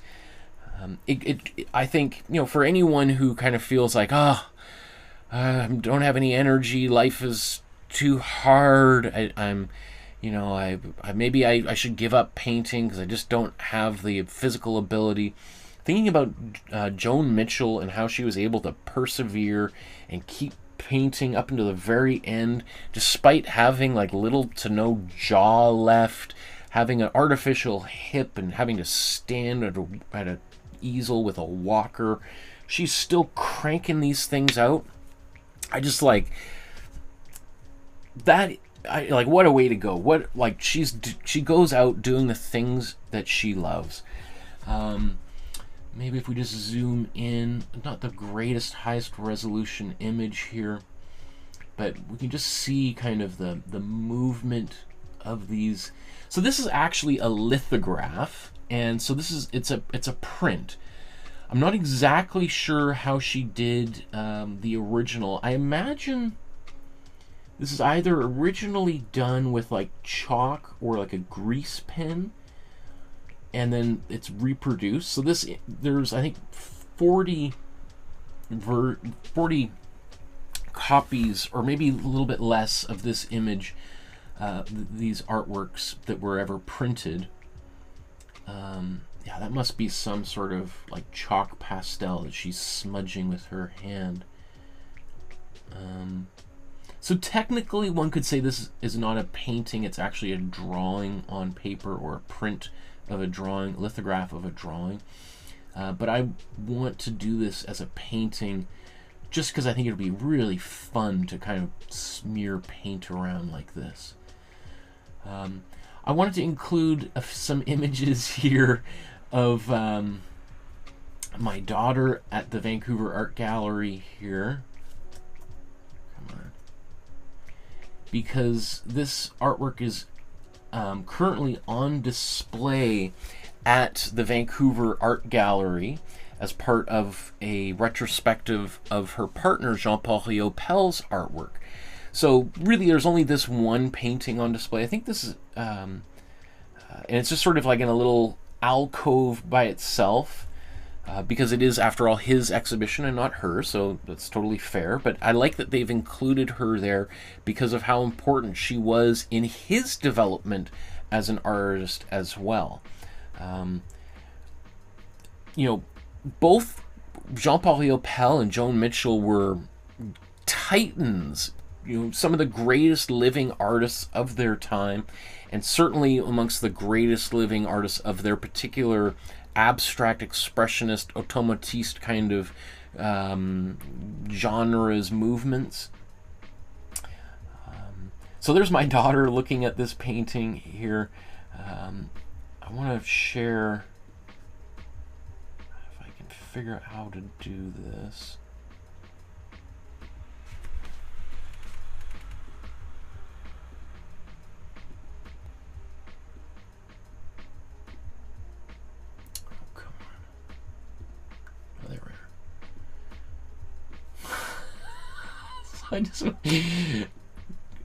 I find this super funny. This is a short little clip here. No, Edie, don't touch. So this is the first time that we went to the exhibition together, and we looked at a lot of the other Jean-Paul Riopel paintings, but this one she was just like, she was standing just like this, looking at this. It's framed behind glass, and so don't worry, nothing got wrecked here. But she was standing looking at this artwork for several minutes, just looking at all the lines. And, you know, my daughter Edie, she actually just turned 6 yesterday. She's diagnosed with autism, and so for me as a father, seeing her get this excited about an artwork makes me really excited, right? So the fact that I love that she's just focused on this artwork, she wants to get up and touch it, and you can see her kind of simulating those marks. She feels it. That just makes me so excited.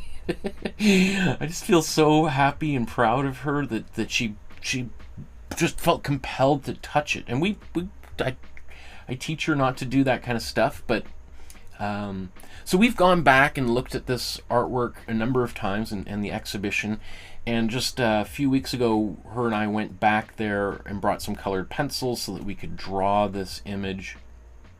And so here's her just working away. She even scattered all the pencils around.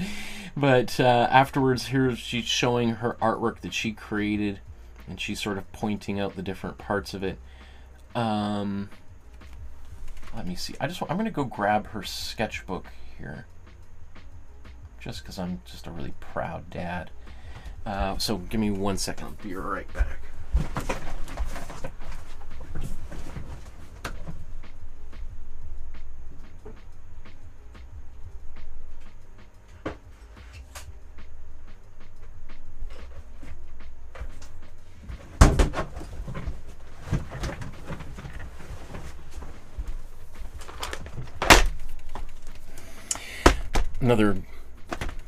This is a great book. Man, I just want to do like 50 of these paintings by her. I love these. So beautiful. What an incredible artist. Okay. It's going to show off her artwork. Which one was it here?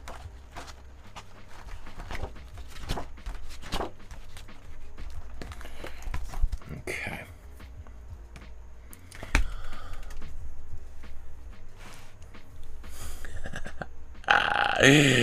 I just love it. I love it.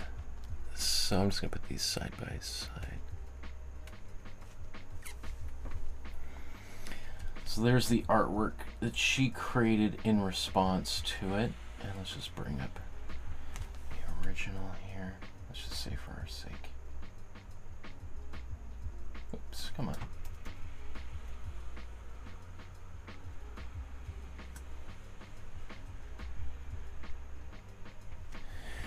So, you know, I love that in her my daughter's own drawing, that, you know, scribbling and capturing the same kind of energy that Joan Mitchell captured in her artwork. I think, you know, you hear like there's a famous quote by Pablo Picasso, says, "It took me my whole life to learn how to paint and draw like a kid again." And people kind of ridicule that kind of thing and think it's kind of pretty silly. But I think there's a lot of deep wisdom in that most artists want to get back to that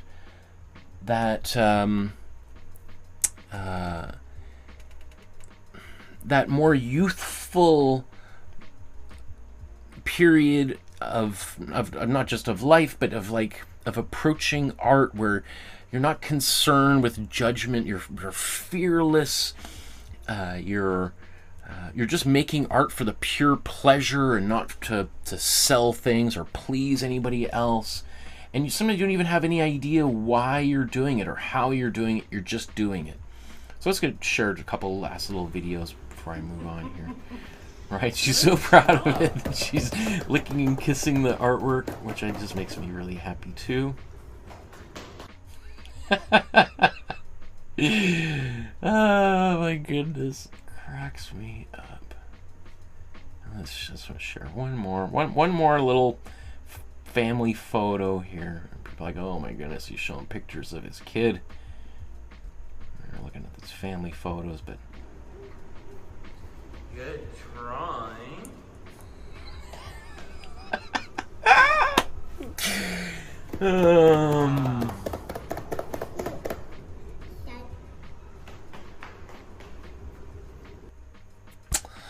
Okay, I should probably move on, but I just want to share with you that I hope we can all get as excited as she was or is about these artworks, and that I think art should be fun, it should be playful, that expressing oneself, I would hope it came as naturally to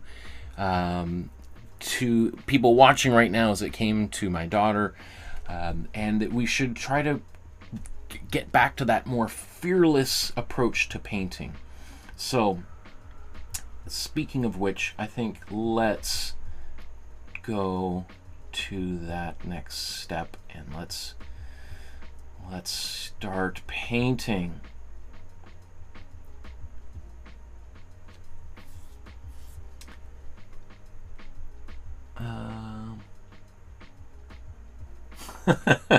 Okay, there's a bunch of interesting comments here, but you know what? I want to get painting, and then we'll talk about it.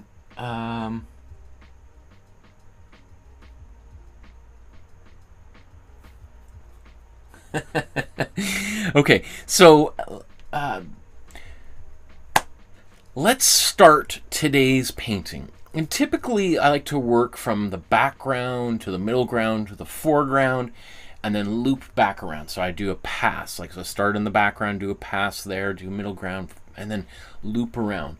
With today's painting, even though technically it's called Sunflowers, and so it's technically about a representational image, if we look at the the artwork itself, you'd kind of be hard pressed to figure out exactly where the sunflowers are, right? Like this green up here is typically where we might expect the yellow of the sunflowers to be. Now we see sunflowers down here below, so what exactly is going on? Is this green back there? Is that maybe like some trees in the background, and in the front we've got a bunch of sunflowers in the foreground? I don't know. So to paint today's painting, I'm going to less paint kind of a background and a foreground, and maybe I'm just going to break these into different chapters based on colors, perhaps. And so maybe in that sense, let's sort of just zoom in here and try to think about what comes first. Like, what were the first brush strokes or first colors, and then what was painted over top of it? So my first inclination is to say that it's the green. The green is the first thing. It's hard to tell, but I feel like this red is happening over top of the green. It's also possible that that yellow is under the green.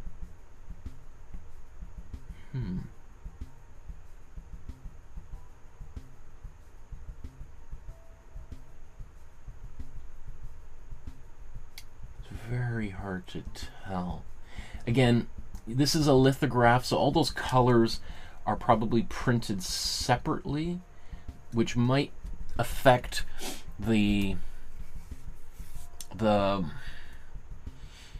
way that it actually appears. So let's just say, let's just start with the green, and let's just paint green in here as our background color. And maybe let's even just start thinking about like how we're going to make this green. So let's move these out of the way temporarily. I'm probably mostly also going to be using relatively short brushes, or small brushes, I mean.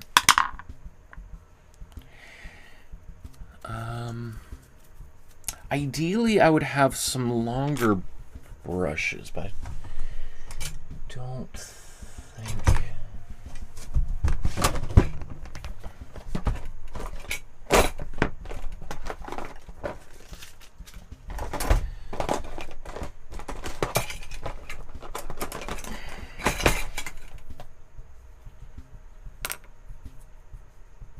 That's not bad. I'm actually looking for brushes that have long bristles on them. The longer the bristle, the more paint it can hold. I don't know if I want to go into I got probably 1,000 brushes. These are just the ones I typically use most often. That's why they're handy right here. So I don't know if I'm going to break those out. Let me just show you the difference here. It's minor.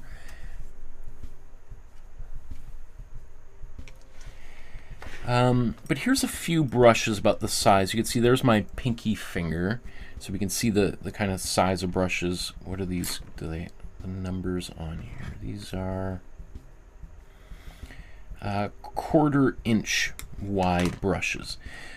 But you'll notice that this brush here just has a slightly longer bristle, which means it can hold more paint. And even just that little bit more is beneficial, because I might want to do really long brush strokes. So the longer the bristle, the more paint it's going to hold. This one's not bad as well.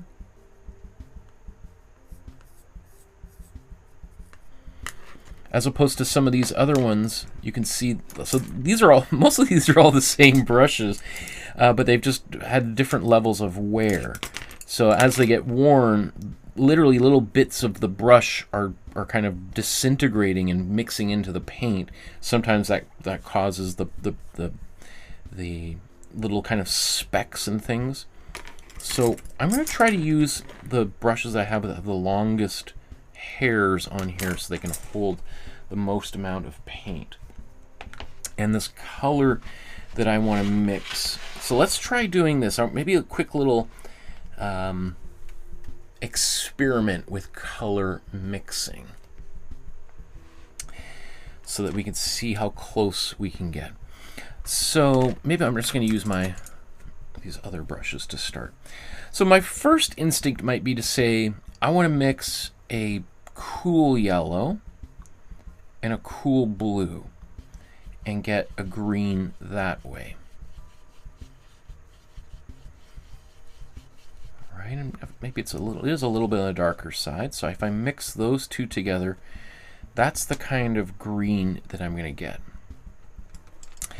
How about if I mix my warm red, or my warm yellow, with my warm blue? Let's see what kind of mixture we get here.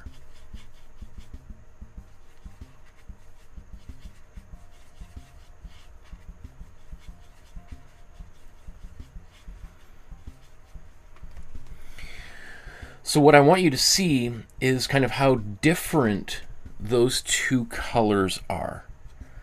Right? When I hold those two colors to the side here, neither of them really are quite perfect to replicate that color we see on camera. Right? The one I used using purely warm colors, well, that's kind of a little bit too dark. It doesn't have quite as much life as this one.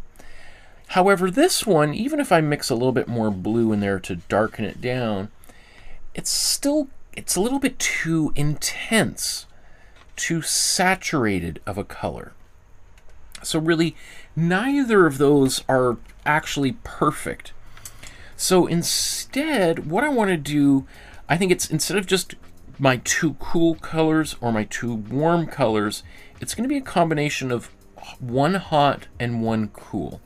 So how about let's start out with our cool yellow and our warm blue, and let's see what kind of color we can make here.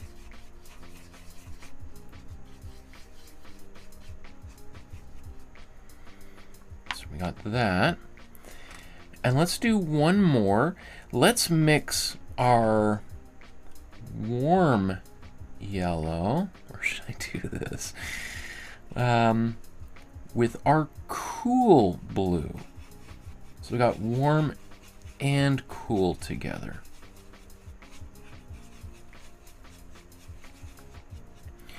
So I haven't really done this in the best way possible, but essentially what I'm trying to show is, in terms of level of saturation, we have the two colds together are making a really saturated green. What was this? This is my cold yellow and my warm blue give me this kind of green, versus my hot yellow and my cool blue give me this kind of green. And I think this is going to be closer to the color I want. So in terms of saturation, we kind of go from one, a little bit less saturated, even more less saturated, to very desaturated. Right? And I think this color on screen is probably my warm green and my cool yellow. In fact, let's just bring these back up and see. Right, I think that's pretty close. Right, so that's the color I'm going to choose. And I don't think there's any harm in doing what I've just done. Right, this is a beginner painting, or that's the way I've classified it. So that's why typically I would just go in and start mixing these paints and just start painting with them. But I just kind of wanted to bring you into a little bit of the process behind these and how to mix colors and how to decide what colors to use. Like when I look at this, the original color, to me, I see it's obviously a green, but we can mix millions of different greens just with the colors we have on our palette right now. Just with the combinations, and then assume we can even add little bits of red into those colors, which is going to start turning these greens a little bit more on the brown side of things.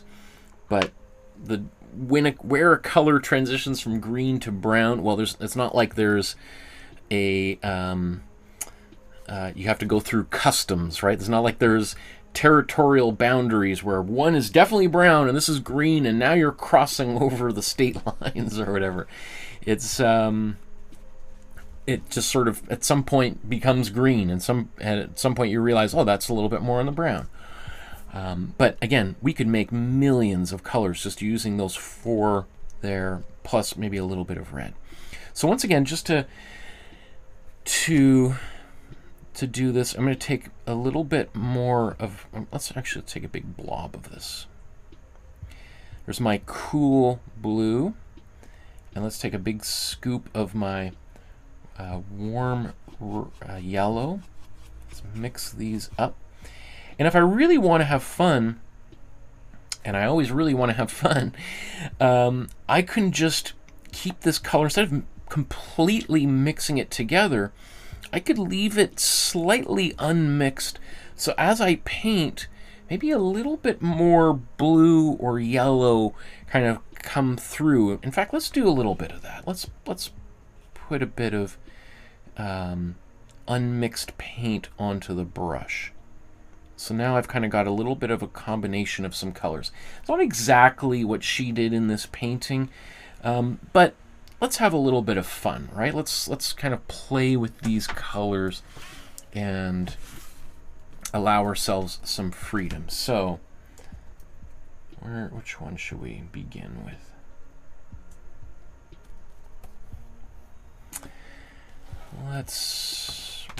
We're gonna kind of move back and forth between these.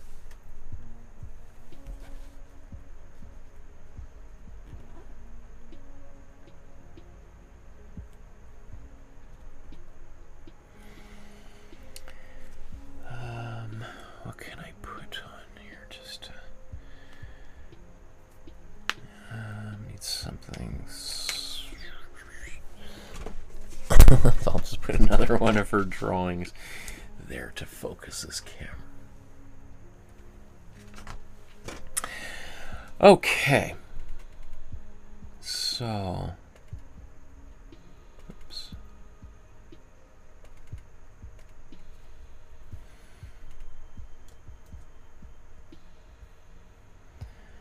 I'm going to start with the canvas on the right here. Oops.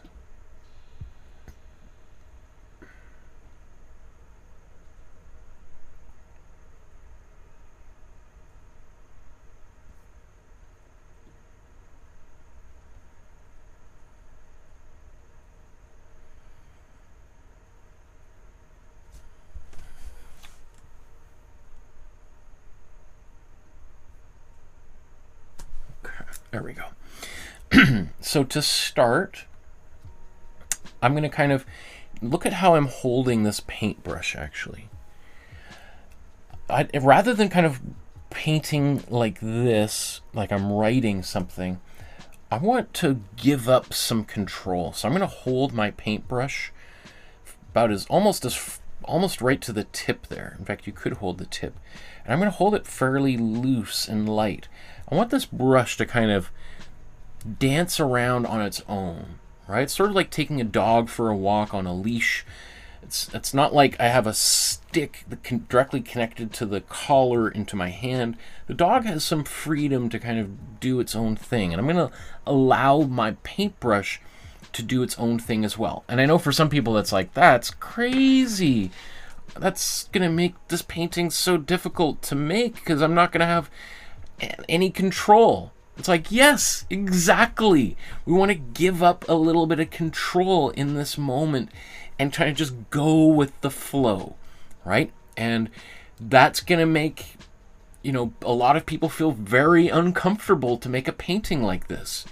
But in some ways, that's exactly what Joan is trying to do, is to try to to paint maybe faster than she's comfortable with, and to make brush strokes maybe before she even knows where the brush should go, and just sort of be a bit more intuitive in the painting process. So, well, maybe I'll start here just kind of with the first few brush strokes, and then I'll bring the image back up on the screen. So we're going to think about painting this green in this top maybe quarter or third of the painting here.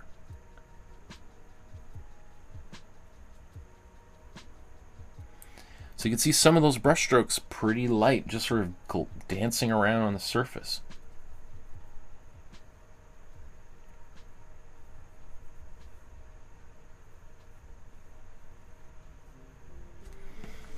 Right, so I'm going to get more paint on my brush. I think I need a little more blue in here. That's going to mean this color is going to change and be more varied than hers. And you know what? I feel like I want this to be a little bit more fluid-like. So I'm going to mix in some glazing fluid,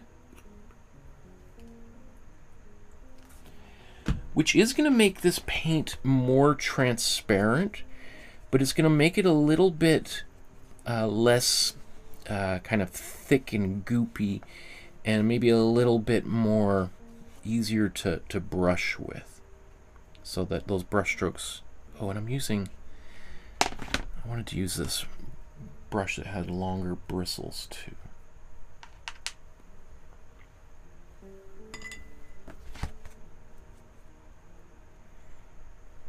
Okay, so let's try more of this here. Maybe instead of just always starting the top left, let's start somewhere else.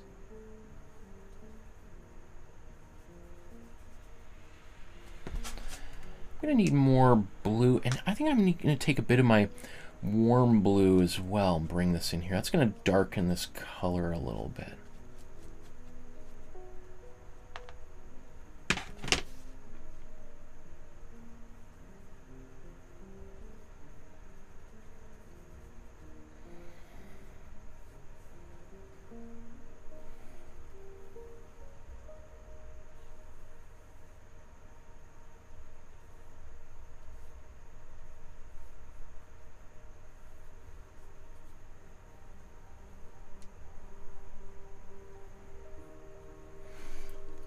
And then I see these kind of, there's some smears. So let's get a little bit more paint on here.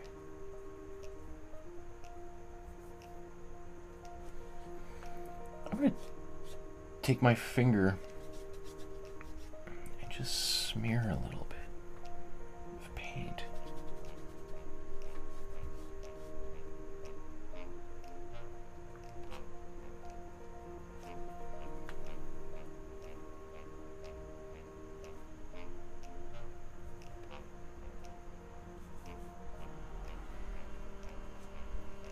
Okay, there's one started. I'm going to move this to the side. And let's see if we can kind of do the same thing on this painting that we've just done. Let's scroll to this side.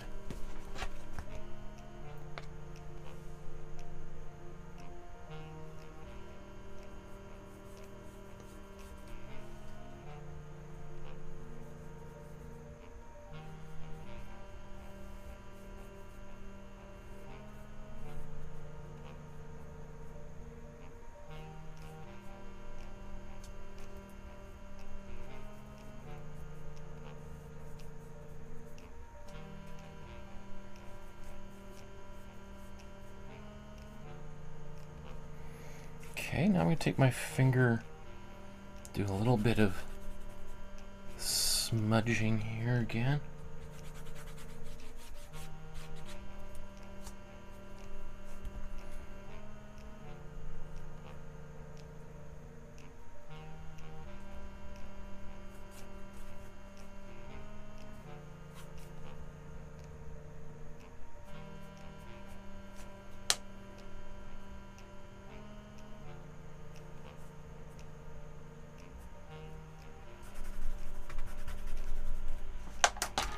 fact, I feel like I'm going to now take my rag and I'm just going to wipe some of this off. I'm not going to try to hide what I've done here. I'm just trying to kind of lighten it up.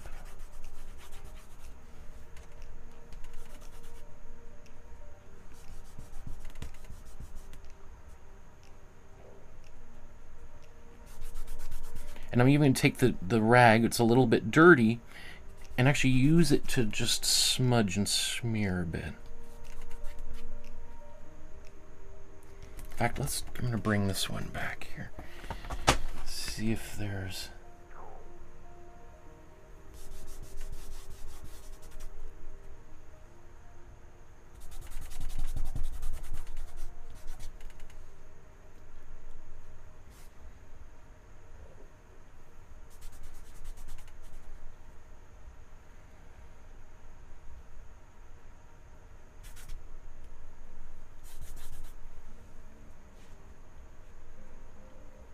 Okay.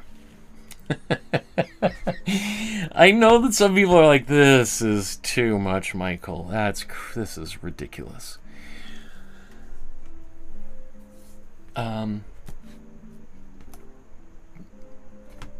I guarantee if you try painting a painting like this, if you've never done anything like it, it can feel so liberating. Especially if you're used to painting some of the more slower, time-consuming, highly detailed, so-called realistic paintings. Doing something like this is just about as different as you can imagine. Okay, so if I just bring those up there, we can kind of see where we're at. Yeah, that was the one on the right. This is the one on the left. Right, so they're obviously... I'm not going to be making the same paintings and reproducing them. In fact, if anything, the brush that I'm using right now is maybe a bit too wide. I'd probably want to be I could be using a smaller brush with more narrow bristles, but it's not going to hold as much paint, and it's just going to make it a little bit smaller, and I don't want to get too into the little details. I want to kind of be a little bit wilder, get more paint onto this painting, and a little bit of a bigger brush is gonna prevent me from getting sucked into the details.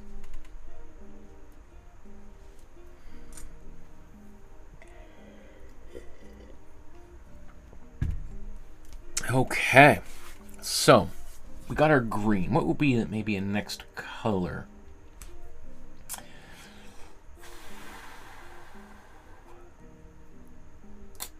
I see some black in here. I think it's black. Let's just look at this together.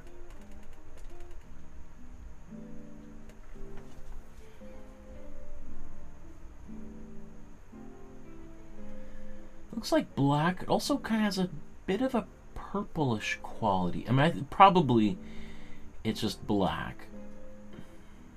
Or, well...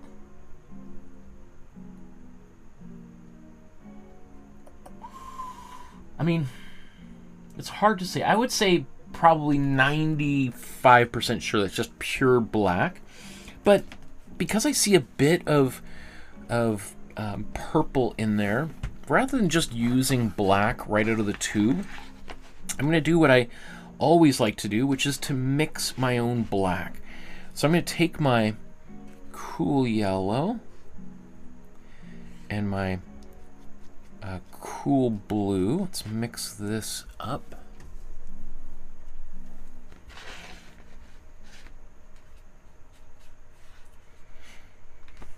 And then I'm going to take some of my warm red. Let's put that in there. And if I've got the ratios correct, those three colors are going to cancel each other out and turn into black. Now, one thing that I was noticing as I was mixing this paint as I put a lot of yellow and I just put a lot of red in here, And so my color is kind of going very brown because there's not as much blue in here. So I'm going to add more cool blue into this color. Oops, that's probably a bit too much. So now this is going to be going the other way. Now it's going to swing from brown towards a blue. So now this is a bit more, that's definitely on the bluish side. So I'm going to add more red back into this. And now we should start seeing a bit more of a purpley black. I put a bit too much red in there again. Well, this is going to be kind of like a dark crimson-y black. Do I want to add another? You know what? I think this is fine. I kind of like that. It's not. It's going to be definitely a reddish purpley black. But rather than sit here fiddling with mixing colors for the next little while, let's just dive right in. I'm going to put in some glazing fluid to give it a little bit more fluidity. It will be a little bit more transparent, but since I'm kind of applying pretty thick blobs of paint here, it's probably not going to be very noticeable at all. It's just going to be a bit more. I could add water in here if I want something that's even more fluid, but I noticed that like her brush strokes or mark making here, you know, we see, you know, they're not solid, consistent lines like out of a pen. You can see how they dry out and get kind of thin and transparent. So I'm actually very happy with the consistency. So let's bring this guy back there.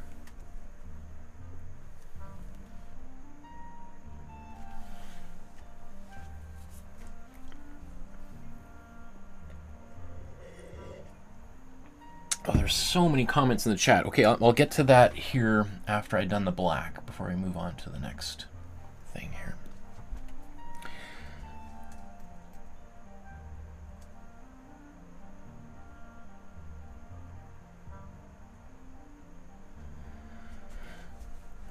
Okay.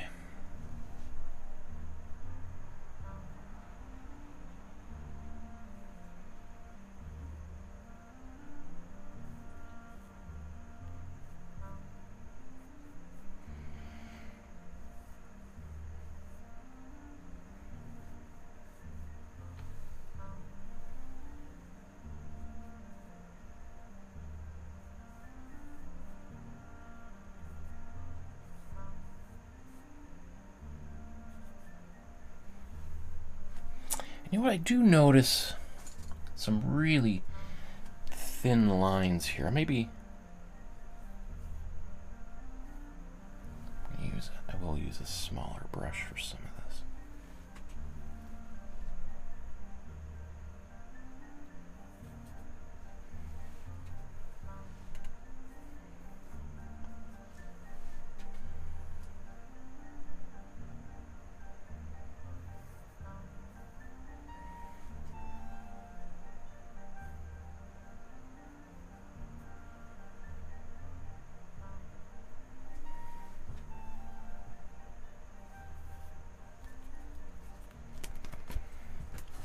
Okay. Oh, actually, no, before I even do that, I'm going to take my rag again.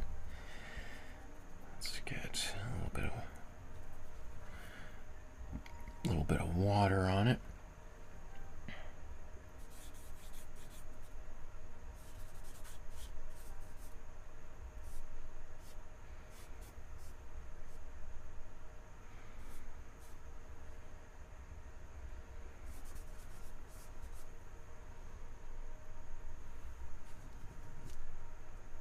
Ooh, I like that, kind of wiping some of that paint away.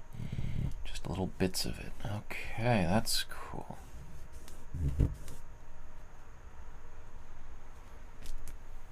Okay. Okay, let's bring some of that same energy to the other painting.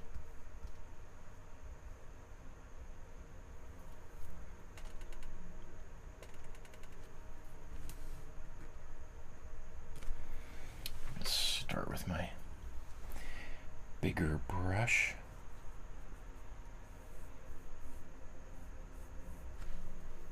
I liked what I was doing here, so I'm going to get this.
It's funny, like, in this kind of painting, which seems so simple and straightforward, it's like I find it actually a little bit almost harder to kind of talk while I'm doing it, because you kind of got to be in the zone a little bit. Your brain has to be.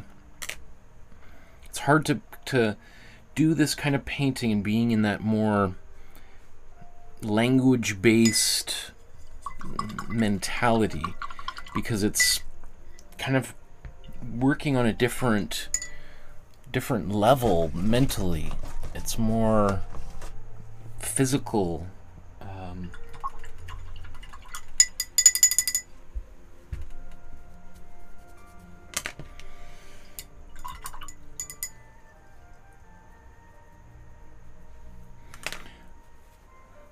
Okay, let's look at these side by side.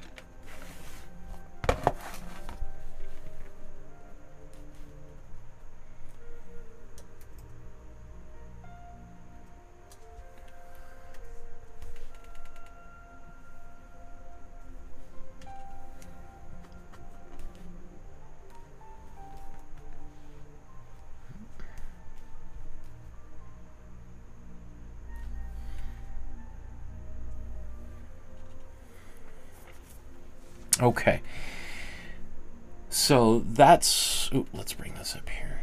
That's where I'm at thus far. I mean, at this moment, I'm kind of liking my second painting more, or the one on the left a little bit more, because often I'm starting with the one on the right, and I'm kind of learning a couple lessons which I bring over to the one on the left. So maybe this next set of colors, I'm going to switch it up and maybe start on my left and then move to the right. I think, though, what I'm going to do is blow dry both of these, so that when I do my next colors, which are going to be, is it just red and yellow? I think so. That way those colors, especially the yellow, doesn't mix into the black and the green and kind of get a little bit muddy. We'll keep, by having these things nice and dry, those colors will just sit right on top, and I think that might be superior and help prevent this from getting a little bit muddy.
Well, maybe I'll just take a moment because there's all these comments here.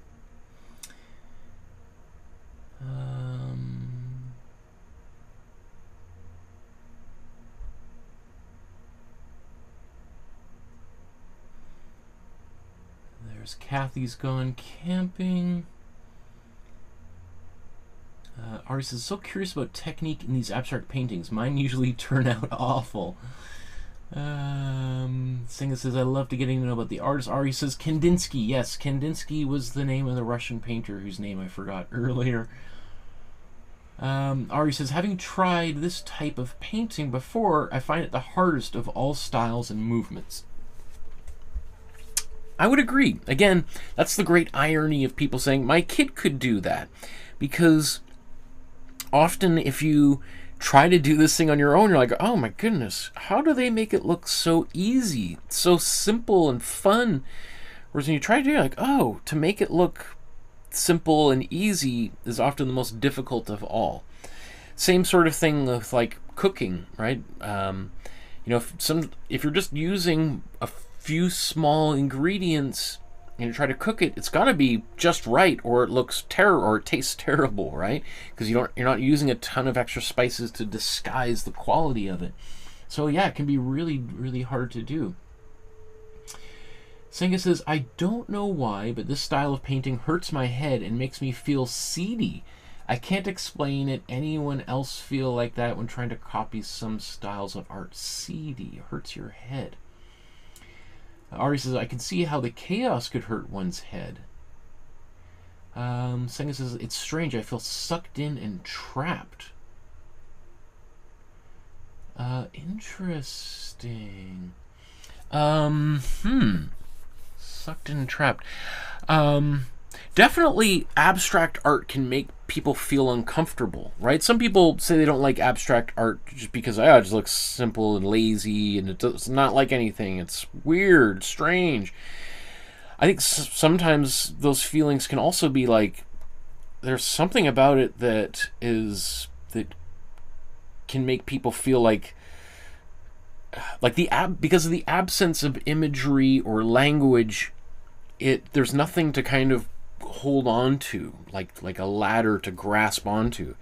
You kind of feel like you're just in some kind of free form abyss, in some floating through space, and there's just like nothing to hold on to, right? And it can feel like existentially alarming that you feel lost and scattered, and that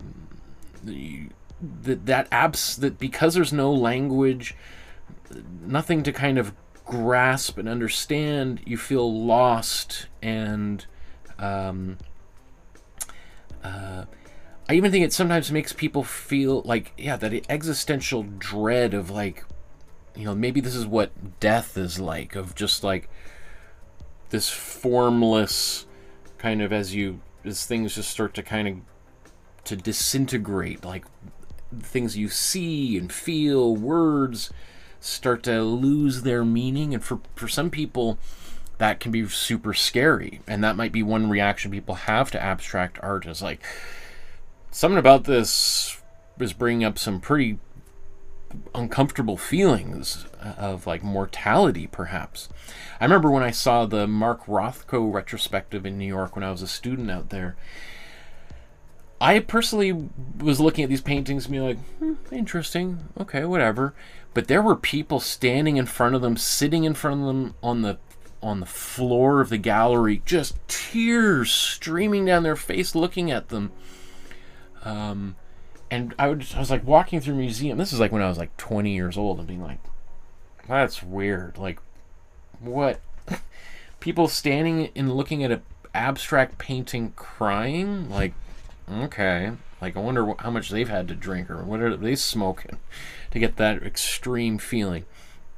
But as I've grown older and the more art I've seen, I can understand it. I'm probably not going to get emotional in that same way looking at really most artwork, but some of them definitely cause me to feel like, whoa, that is like, I generally feel more along like just so impressed that sometimes that can make me feel really anxious.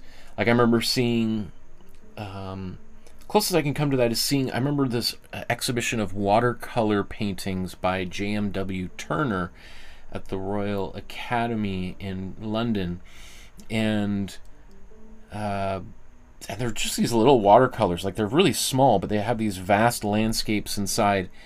And I remember looking at those and just being like, "Oh my goodness!" Like this same kind of fear and dread of just being, I'll never be able to do that. That is so incredible that I basically almost stopped doing watercolors after that.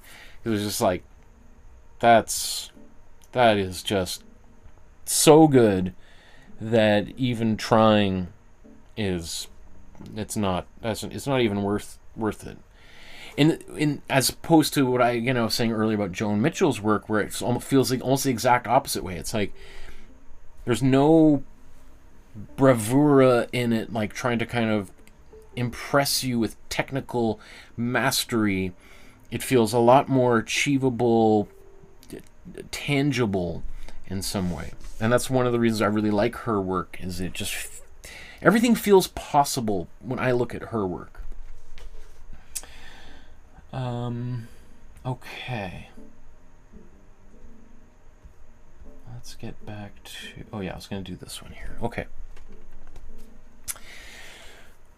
So let's let's paint some other colors. I'm calling it the foreground, but really I think it's going to be our yellow and our red colors that we're going to paint next. So I've blow dried the canvas so that as much of this paint isn't going to smudge into those other colors. So let's take a look at the original, and then we'll look at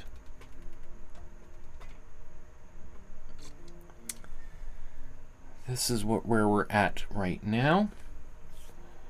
So let's look at the yellow. And this yellow is probably our warm yellow, although it's got a slightly brownish quality to it. I think we could mix a little bit of brown, although I wonder if just the yellow on its own is going to be good enough.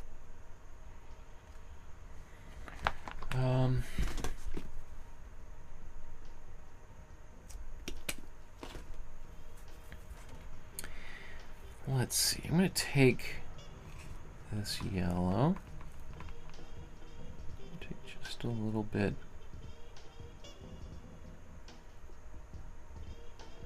of red and mix that in there.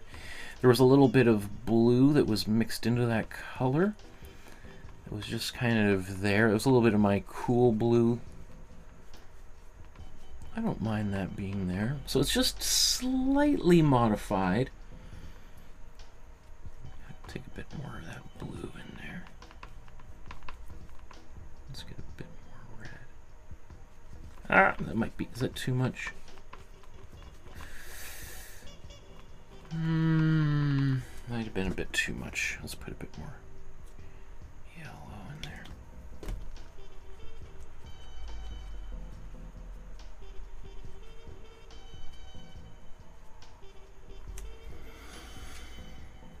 Okay. So once again, I'm going to have these two brushes available. Let's zoom in. Oops, too far.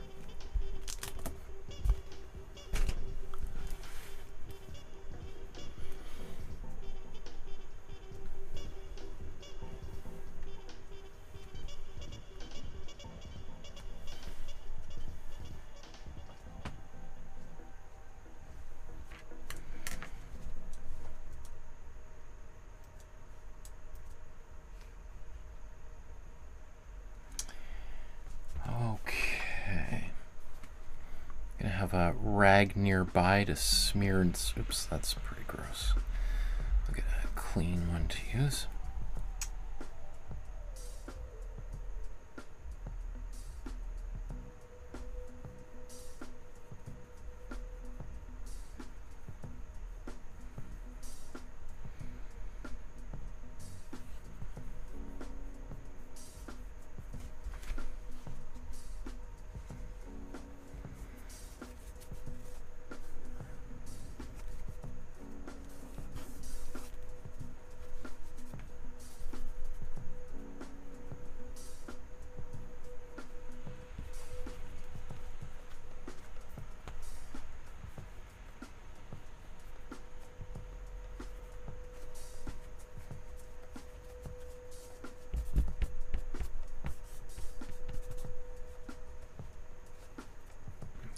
use a smaller brush now.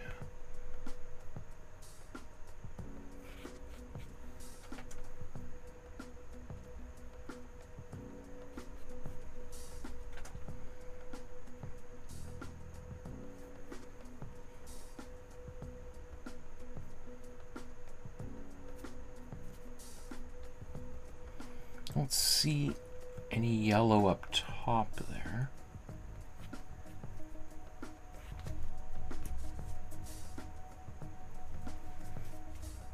I'm just going to take a bit of that yellow on my fingertip and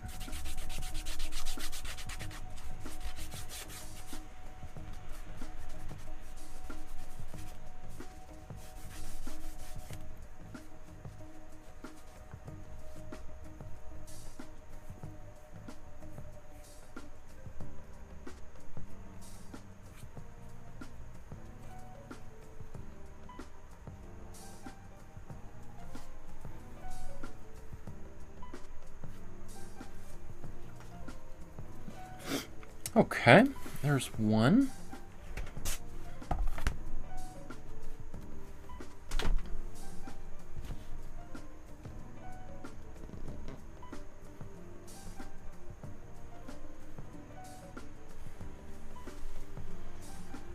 Let's look at the other one now. Oh.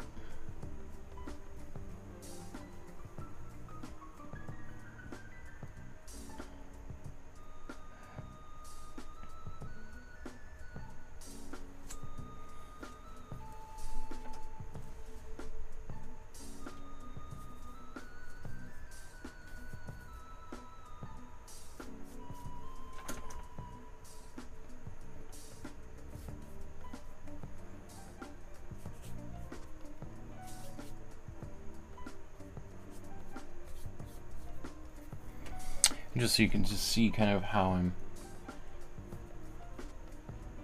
painting. I just sort of look over and see if there's kind of get a little inspiration from the original. And then do my own thing.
Ah, none of that was on camera. Great job, Michael.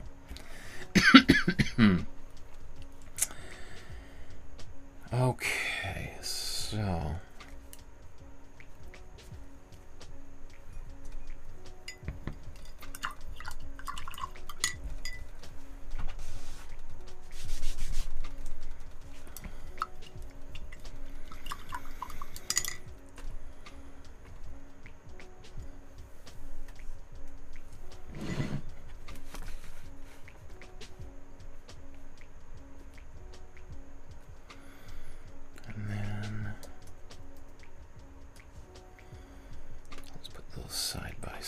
so you can see how things are evolving. Obviously, I'm using a bigger brush, and some of the, especially the yellow, is going to seem like a little bit more apparent than the yellow that's in the original.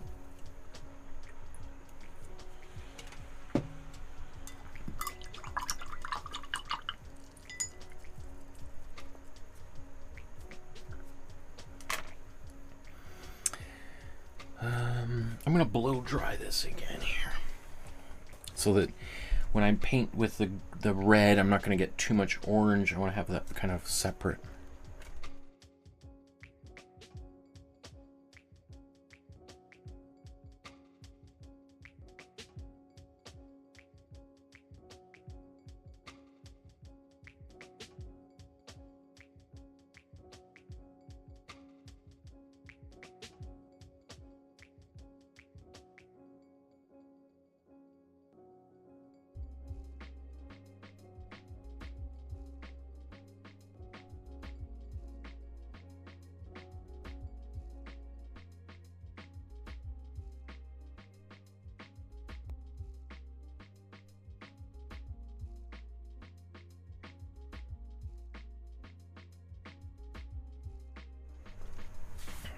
Okay. What should we do now? Let's bring back here.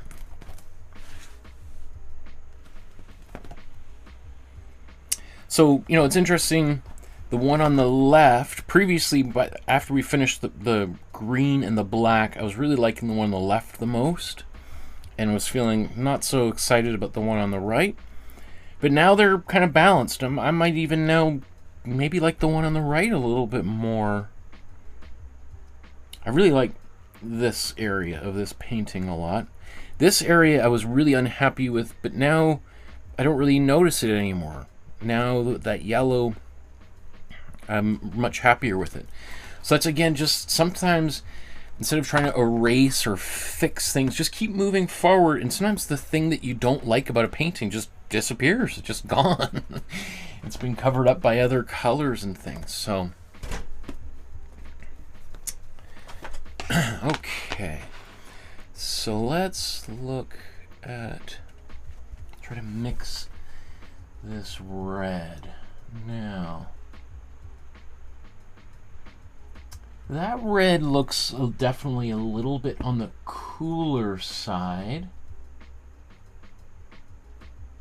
although I kind of feel it's a little bit, let's do a little bit of a, let's mix some of these colors again.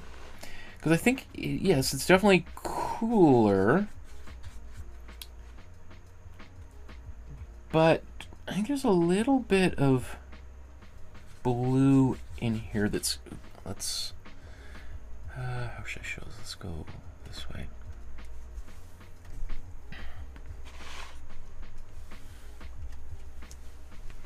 So here's my cool red. Let's put a big clump of it here. It's my cool red. I'm actually going to add a bit of my warm red as well, just to kind of keep it a little bit brighter. And maybe give it a bit of opacity. Because cool red, magenta tends to be very transparent. So I'm just going to take all the rest of my red, my warm red in here. So by adding those two colors, it's going to make that a little bit duller. Put a little bit of warm blue in here.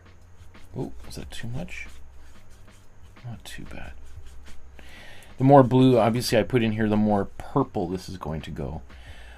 I just want to get a cool red that is a little bit darker. So some people would say, well, just add some black. You got this whole thing of black there.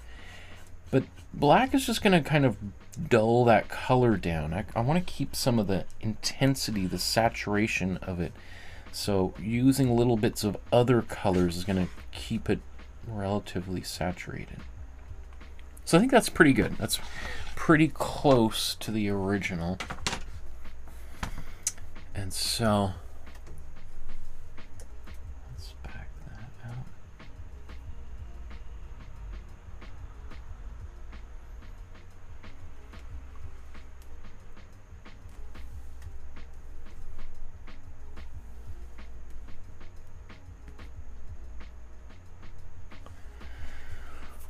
Okay. Oh, this is the wrong brush here. Let's get this one. It's a little bit longer bristles.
I don't know if there's as much kind of smudging with this red.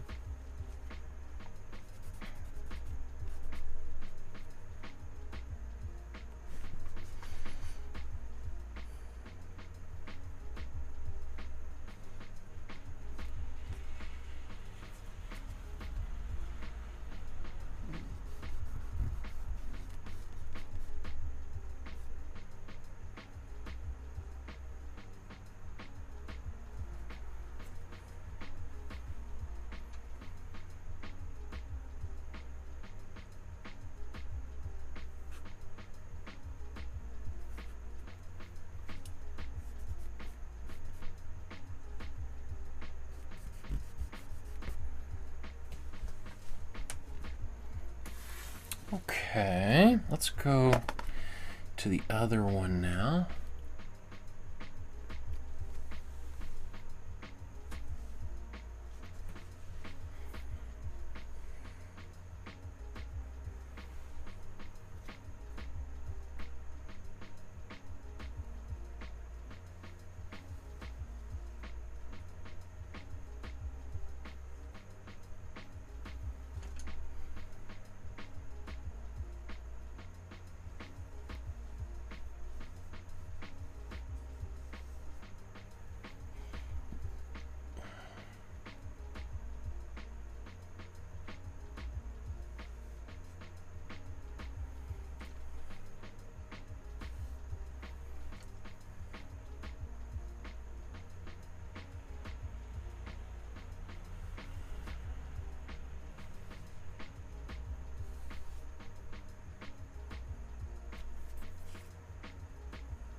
Let's go to these smaller brushes.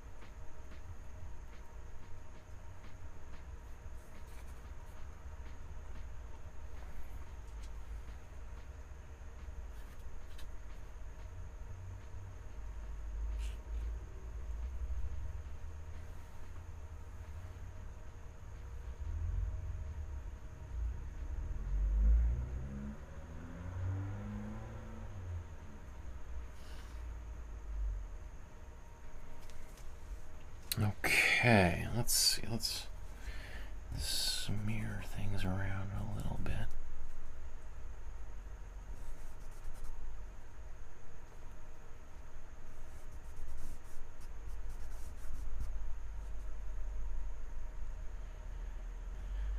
Probably doing maybe a little bit more smearing than I really should, but it's kind of fun too, so I'm not going to deny myself that pleasure.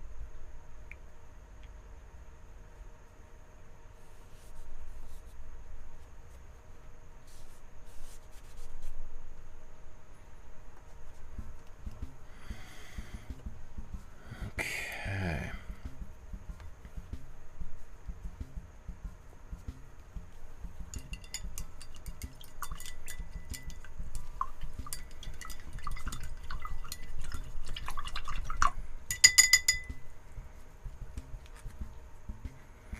Man, this is really liberating. This is exactly what I needed on a Friday afternoon here.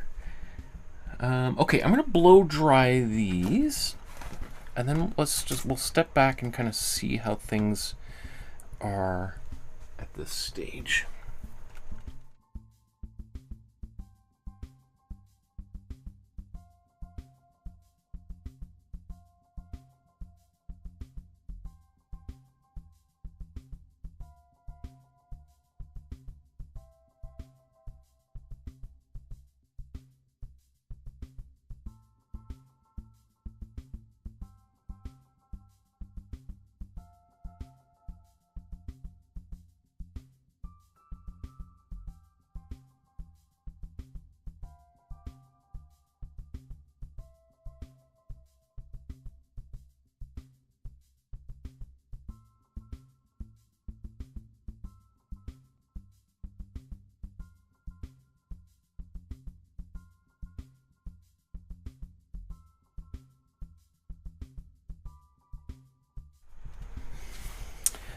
Okay, Stephanie says, "Hi, Ron. I'm just listening to this good lesson.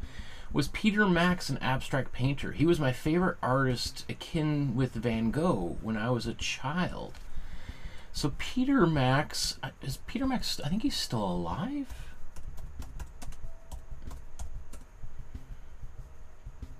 Yeah, he's 87 years old.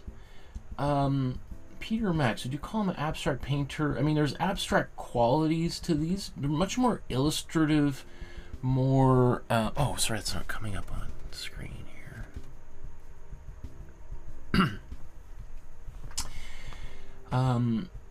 You know, they're very kind of like pop fantasy.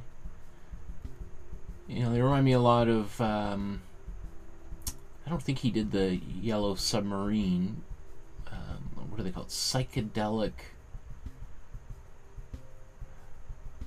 They feel a little bit maybe too graphic to be... Not that you can have graphic abstraction, which I would say Kandinsky is kind of more graphic abstraction. Definitely not painterly like Joan Mitchell. They're more controlled, more precise, more illustrative. But yes, there's definitely abstract qualities to a lot of this work.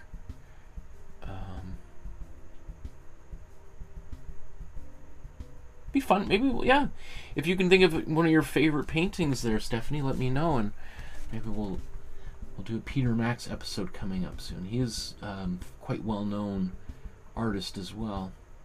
Ari says, not to discredit your daughter's talent in any way, but that does show clearly that children can't paint that. Yes. So when my daughter was doing this drawing, while looking at the original painting by Joan Mitchell in the art gallery, you know, does it look exactly the same? No, not at all. But it just, yeah, it goes to show that it's pretty hard to kind of recreate it, pull it off, and give it the same kind of qualities that the original has.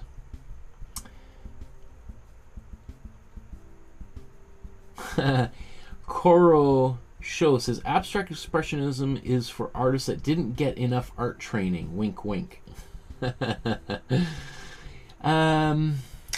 Yes, well, definitely some people said that at the time. Is it sloppy and lazy? You're covering up for your inadequacies, your inability to paint faces, and hands and fingers, and is just a smear paint around. And still to this day, people will say that same thing and feel that way. Nothing wrong with that sentiment or that feeling, because it's, you know, our feelings are important, and it's important to listen to them. I do think, though, that if anybody who tries to do these artworks will find quite quickly that, man, this is tricky. This is because it can because sometimes, you know, when you're painting an abstract painting like these, you know, it can kind of feel like I have no idea whether this is good or bad, or it kind of just looks bad. Like, how do I know when I'm done? Like, what? Again, that's that existential kind of panic that can come over people. Is like, I don't know, I have nothing to grab onto. Like, whereas if I'm painting a face and it doesn't look like a face, it looks like I don't see any eyes or a nose, well, probably I'm not doing it, quote, right, even though potentially you could be. You just might not know it. But versus this, it's like, I don't know, is this good, bad? Have I failed? Have I wildly succeeded? Is this the best thing ever painted, or is this trash? Like, what have I done? And so I can completely understand why a lot of people just are like, I don't even want to go there. And I do remember when I was in graduate school, I was trying to do some abstract painting, because I've always been really interested in art that rides the line, like, it's like, I'm really interested in abstraction and abstracting images, like taking a picture of a person's face and then kind of pulling it apart until it gets to that point right before it's just like, that's just a bunch of blobs. I have no idea what I'm looking at. I like that it's like, how far can I push it before it turns into blobs? Like, right, it's like that knife's edge where it still has some sort of facial quality, but I can't quite. I think that's an eye or nose. I can see it, and just one more brushstroke is like, I don't know what it is. So I love that line, and for a period of time, for a few months, I just went right into abstract painting, and I did have that existential, like, this. For me, it was like I started to panic. I was like, this is like, I feel like I felt like I was going crazy, like, because I felt like things are so formless and strange. I don't know what I'm doing.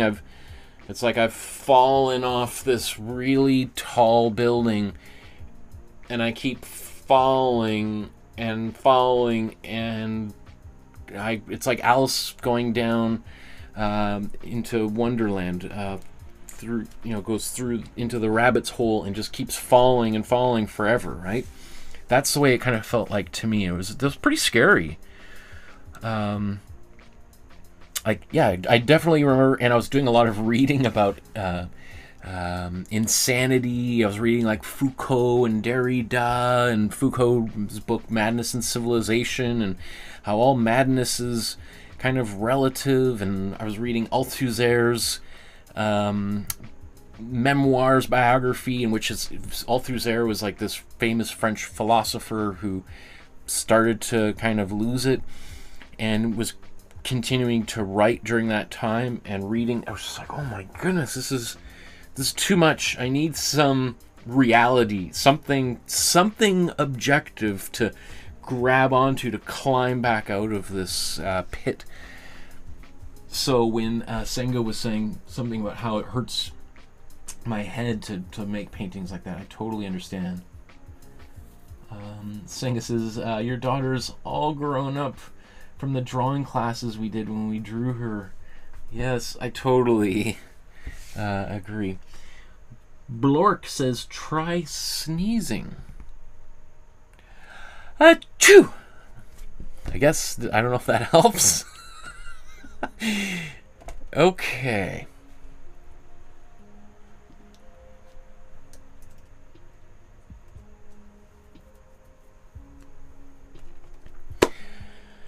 So, we've arrived very close to the end of the episode. Before I sign off, though, I want to just take a moment to kind of look at these, think about, is there anything I might want to do, any more brushstrokes? I've put all the green, the black, and then the yellow, and then the red, but but I haven't really had a chance to kind of see the paintings as a whole, compare them, kind of figure out, maybe do I need to add more of one color, or potentially paint one of those other colors out a little bit.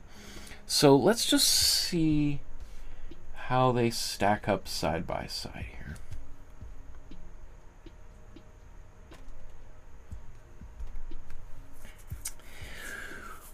Okay. So what I'm going to do now is I'm going to look at both, and I'm going to squint my eyes. Squinting my eyes is my eyelashes are going to blur my vision, and so that when I look at both images, I'm less seeing details and more kind of the overall image as two kind of blurry shapes. And that'll help me particularly see the difference between the value contrast. How dark are my darks? How light are my lights? And in a sense, the paint is basically kind of my dark areas, and then the exposed, quote, white areas of the canvas, those are going to be the light areas. So I want to see, are there places where I want to darken or lighten in this picture? I look at them side by side. So, looking at them side by side, I do realize, I feel like both the bottom 2/3 or so feel maybe a little bit darker than I kind of like. I kind of feel like there's a little bit more white of the canvas kind of coming through both of them. So I might have overdone it a little bit. on the bottom half. Versus on the same thing, I feel like the top half of the paintings feel like they could use a little bit more work, like a little bit more green, maybe a little bit more black, but maybe just more green. I feel like if I bring more green up here, that might counterbalance what I feel like is I feel like these, because now I feel like this is too dark, and maybe I went too far here. So that might mean, obviously I could try to paint some of those colors out. That would be really difficult. So I feel like what I'm going to do is I'm going to darken the greens on top, and that will at least be proportionately darker than this, in the same way that the original is darker than the bottom, if that makes any sense. So I'm not sure how much, if any, I want to paint green down on the bottom. It's just going to be green on top. So I still have plenty of my green here. Well, I was going to say plenty, but it's maybe drying out a little bit. So I'm just going to get some of this on my brush. And I'm going to start with my smaller brush and just kind of noodle around in here.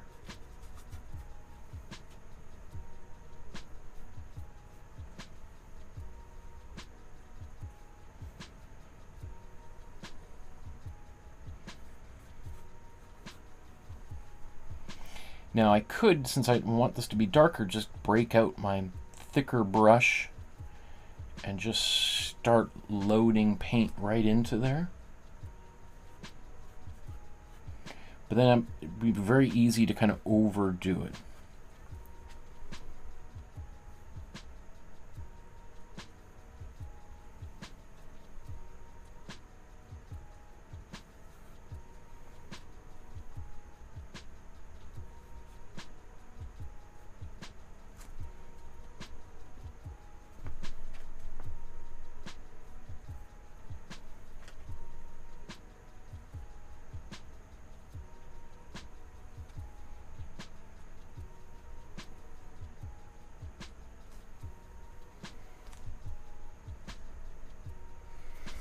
And so once again, oops, let's bring that back. Once again, I'm going to look at this and just kind of compare, thinking, is this getting, do I have a darker, or is it getting dark enough up top to where I'm happy?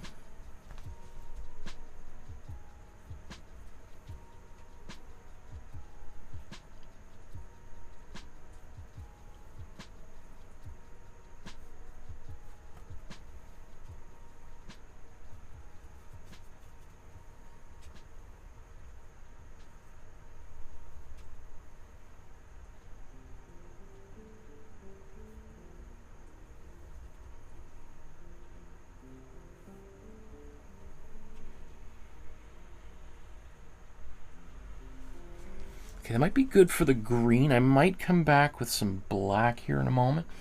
Let's go into this one here.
Okay, I'm starting to...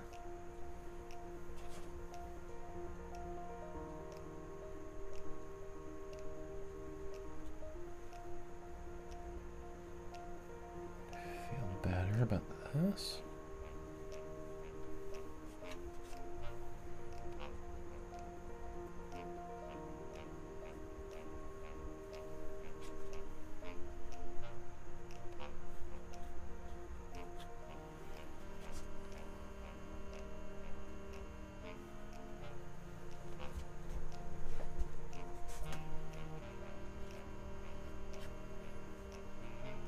Okay. Now I'm going to take a little bit of black that I've got here. I'm just going to kind of go back in.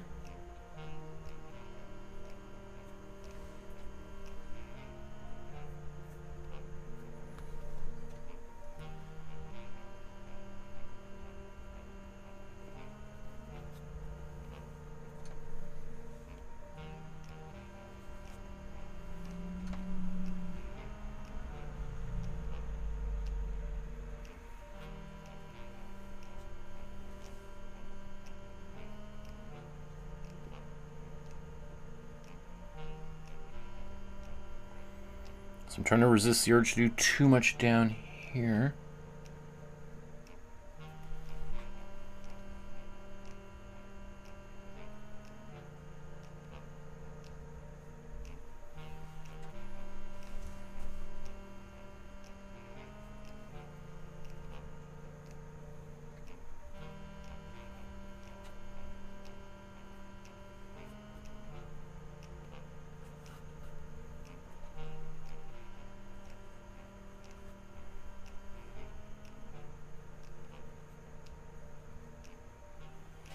Now I'm kind of going over top of brushstrokes, which is kind of a little bit of a no-no in terms of this type of approach. Is put the brushstroke down and you just leave it.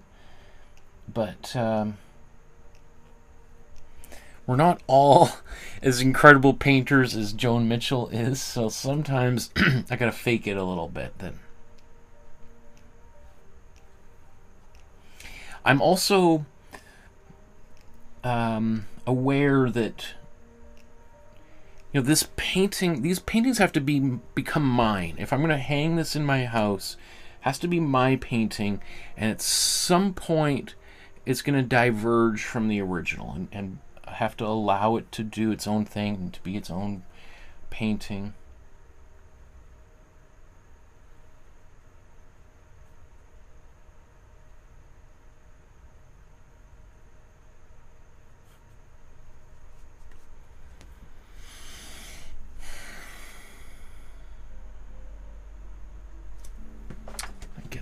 Green back on my brush again.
So I would say, an artist like Joan Mitchell this would be probably where she would spend the majority of her time. Right? Those initial brushstrokes, all that chaotic energy, that is certainly a big part of it, but at a certain point, there's probably, so let's say it takes her, 4 hours to do these artworks. I would say probably that first hour is exactly what we've done, just wild, and then the next 3 hours is just looking at it and trying to kind of see, how do I feel about things? So I want things to get darker in any area.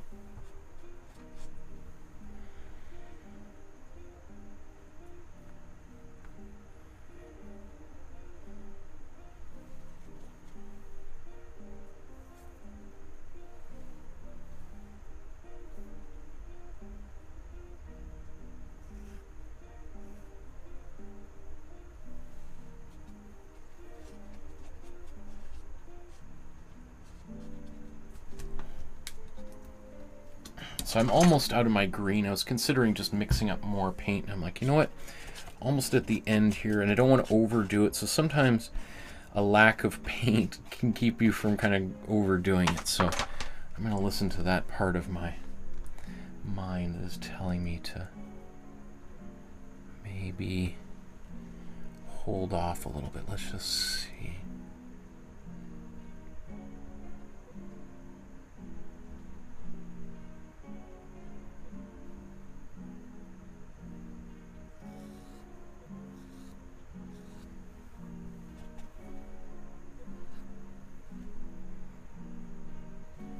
And I think the fun thing about a painting like this is each person who tries it is probably going to see different things and be like, oh. Like people probably right now are screaming at the TV or their computer like, you forgot that, blah, blah. How you're missing this. You forgot about that big color over here.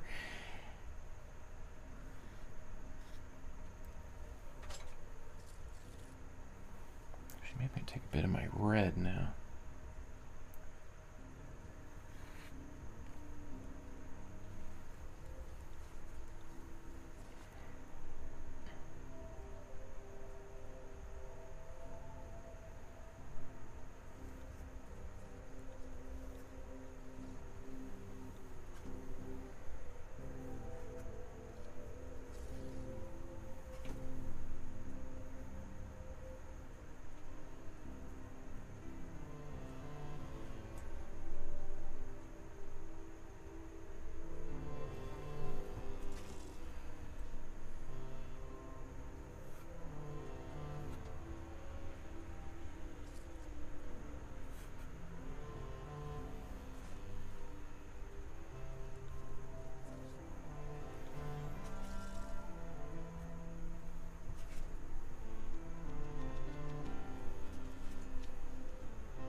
How does that look? Can I walk away?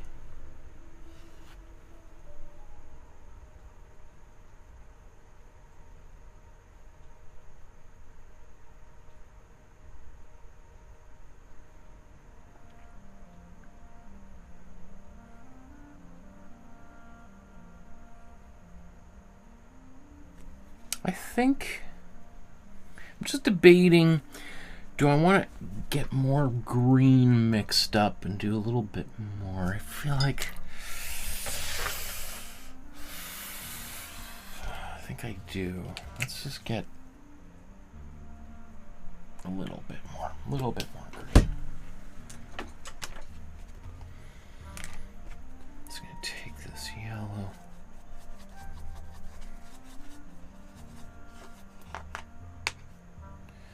Take my warm blue in here, just makes it a darker green.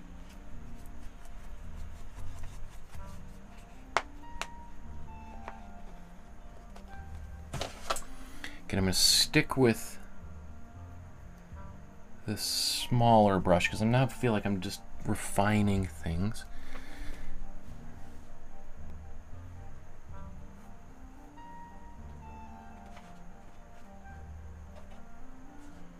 I'm going to mix some more black into here.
Let's go back to the one on the right for a second here.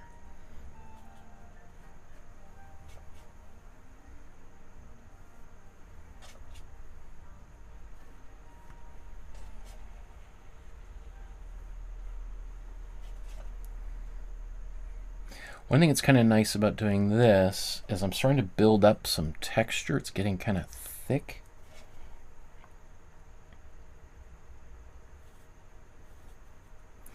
In a way that's just not in the original. Because the original is a lithograph, it's a print.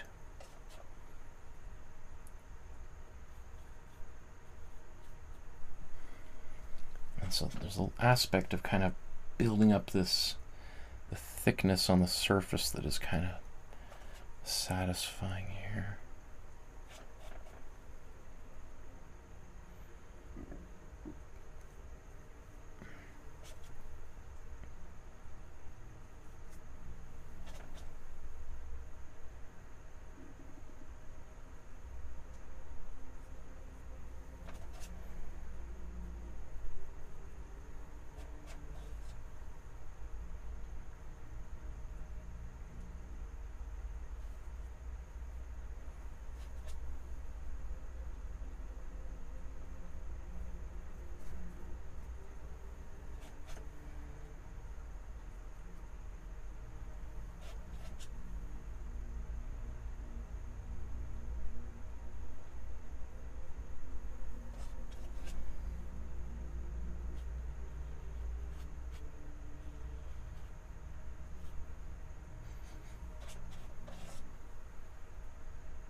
Actually feel a little bit compelled to kind of go back with my yellow now, and mostly just to kind of build up a little bit of texture on here, because all the other colors have some texture.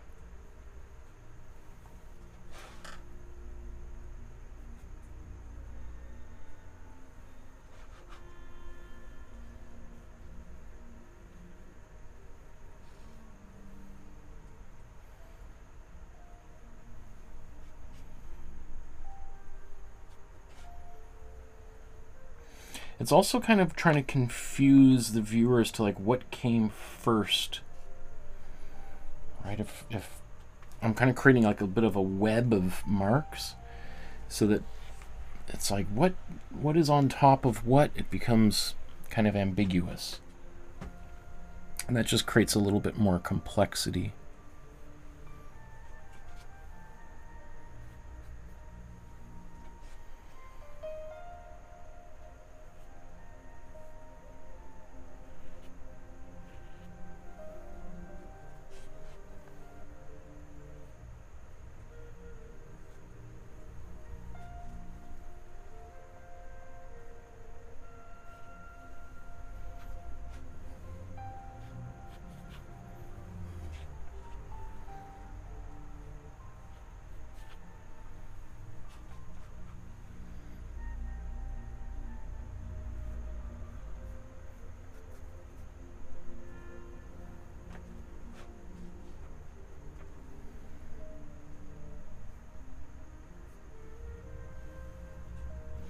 So I didn't blow dry between these layers, so there's a little bit of smudging that's happening here.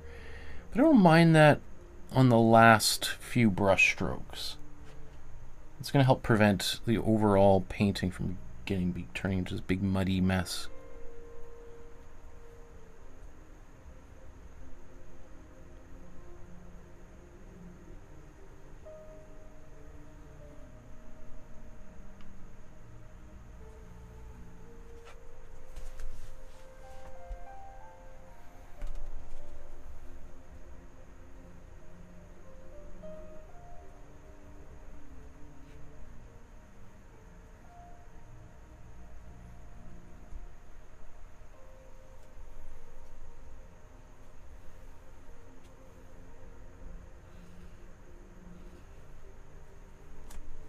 Okay, I think it's time to walk away.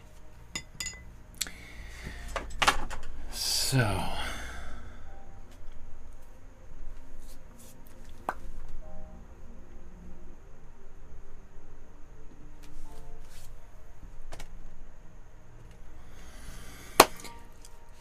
we've reached that part of the episode where we're going to compare how we've done compared to the original by the master Joan Mitchell herself, and just see how close we've come, and maybe changes that were made consciously, unconsciously, deliberately, or not. And yeah, so let's, before we do that, just a quick reminder to like, subscribe, hit the notification bell so you know when future episodes are taking place. And if you have subscribed, you already know that tomorrow morning we're doing another episode. We're going to feature Joan Mitchell's partner, Jean-Paul Riopel, the great Canadian abstract painter. Absolutely, indisputably the most famous, the best abstract painter in Canadian history. So if you want to support the channel, you want to donate a couple dollars, $5, $10 to help keep the lights and the internet on and help me buy more supplies so that I don't have to inundate you with sponsored materials that you don't know whether they're actually good or just because I'm being paid to say so. I've refused all of those. I get emails every day about it, but I haven't done that because I want to keep this to be as authentic as possible, so you're getting the straight information without, me foisting unnecessary junk on you. And so that's what the PayPal link looks like. If you scan that QR code and go directly there, that helps you donate safely and securely to the channel. Other ways you can donate is to send an e-transfer via email or check in the mail. To contact me through my email, you go down into the description below, go to the Facebook group or my website, and then there's my email there, which you can send directly to. Also, I encourage you to join the Facebook group, take a photograph of whatever you've created, upload it to the Facebook group, and in the next month, I'll give another free bonus episode. Even if it's something besides these paintings by Joan Mitchell that you've created, maybe it's a drawing from one of our drawing episodes. Consider doing that. That's what our Facebook looks like. Great community, lots of love out there, very supportive. So especially if you're at the beginning of your creative journey, I cannot recommend it high enough. So that's the original painting. Well, I guess technically that's the original, and I've just kind of stretched it out so that it fits onto an 8.5 by 11 piece of paper. But of course, I didn't put mine on an 8.5 by 11. I have two 9 by 12 sized canvases side by side here. So let's just take a look at them from a high level perspective, and then we're going to zoom in a little bit and just see how we fared here. So spread these out just a little bit. Okay. And I'm perfectly just run out of tea at the right time. So I'm happy with these. They are very different than many of the things that we've done recently, whether that be, some of the more realistic paintings. So bear that in mind. Working kind of very different parts of the creative mind. And so being a little bit more spontaneous, giving up lots of control. I said at the beginning, they're not going to look exactly like the original because I didn't do a template for it. So I was just sort of painting and trying to kind of approximate what the brushstrokes were of the original, which I'm sure Joan Mitchell would agree was probably the better approach, rather than trying to reproduce it exactly. So yeah, overall, I'm really happy with them. It's funny, it's going to be interesting to think of, do they always have to be shown side by side, or how do they look individually? So maybe let's just start out by let's look at the one here on the left, and then I'll go zoom in on this one here, and just see if we can start to notice some differences.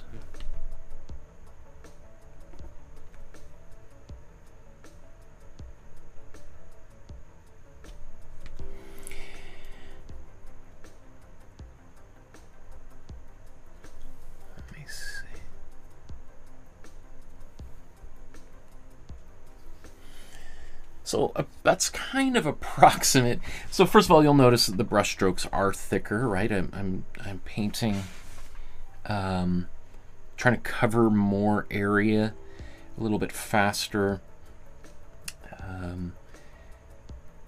or just on the canvas is actually smaller than the original, I should say, but.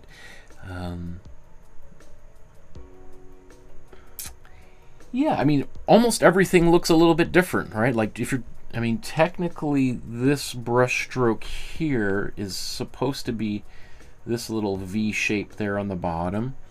These two brush strokes there are intended to be these kind of dark vertical lines. So there's a lot of differences in here. So comparing them side by side as we usually do, well, maybe less, it's harder to kind of say, well, you did this right, you did that wrong. Mostly it's about a feeling of, have I captured kind of the intensity, of the brush strokes of hers? Yes and no, right? Like, I feel like hers, she made a mark and then moved on. I don't really see many areas where she's gone back over the same line a second time. Sometimes there's parallel lines, but not really kind of, whereas I've kind of gone over very clearly, you can see evidence of a brush stroke and then another brush stroke and maybe a third or fourth one, particularly at the end there where I was trying to get a little bit thicker. That's another thing, the texture of the paint is different than the original. And you'll kind of really see that on the top third of both of these paintings, because the original being a lithograph that has no texture, whereas this one is starting to have quite a lot of texture up there. I like how that looks. I like that there's some slightly different greens. Some are darker and lighter than others. The difference is in her original, all of the greens are exactly the same. So that's a major difference between mine and hers. Again, like, you know, I see this kind of shape coming up through hers, and mine is kind of broken by the lines going through and over top of it. I don't mind that in my painting though. Yeah, okay. So let's look at the other one now. I'd be curious to think which one people like more than the other, both with Joan's and mine, of course. So once again, you can see the much thicker, goopier texture that has appeared on my painting. There starts to become a little bit of a, you know, the what is black and what is green in mine is blurred. Basically, the black has been absorbed by the green because I started mixing more and more black into my green. Versus hers, you can see very clearly there's like those 3 or 4 black marks in all that green up top. I allowed myself just to kind of be a little bit fast and loose with that and to kind of change the painting as I was painting on it. And I'm happy with it. I don't mind. I really actually quite like that texture up there. And tomorrow when we paint our painting by Jean-Paul Riopel, her partner, a longtime partner, we're going to get a little bit more texture for sure. Not actually that much more than we've got here, but there'll be a bit more. Here you can see there's a lot more yellow. It is visible, and a little bit less of the canvas or the paper kind of showing through. That is a pretty big difference, but again, I don't mind that so much. I always think to myself, you know, these paintings have to kind of live on their own after the episode ends, and I've got to be able to be happy with what I've got rather than worry so much about how close is it to the original.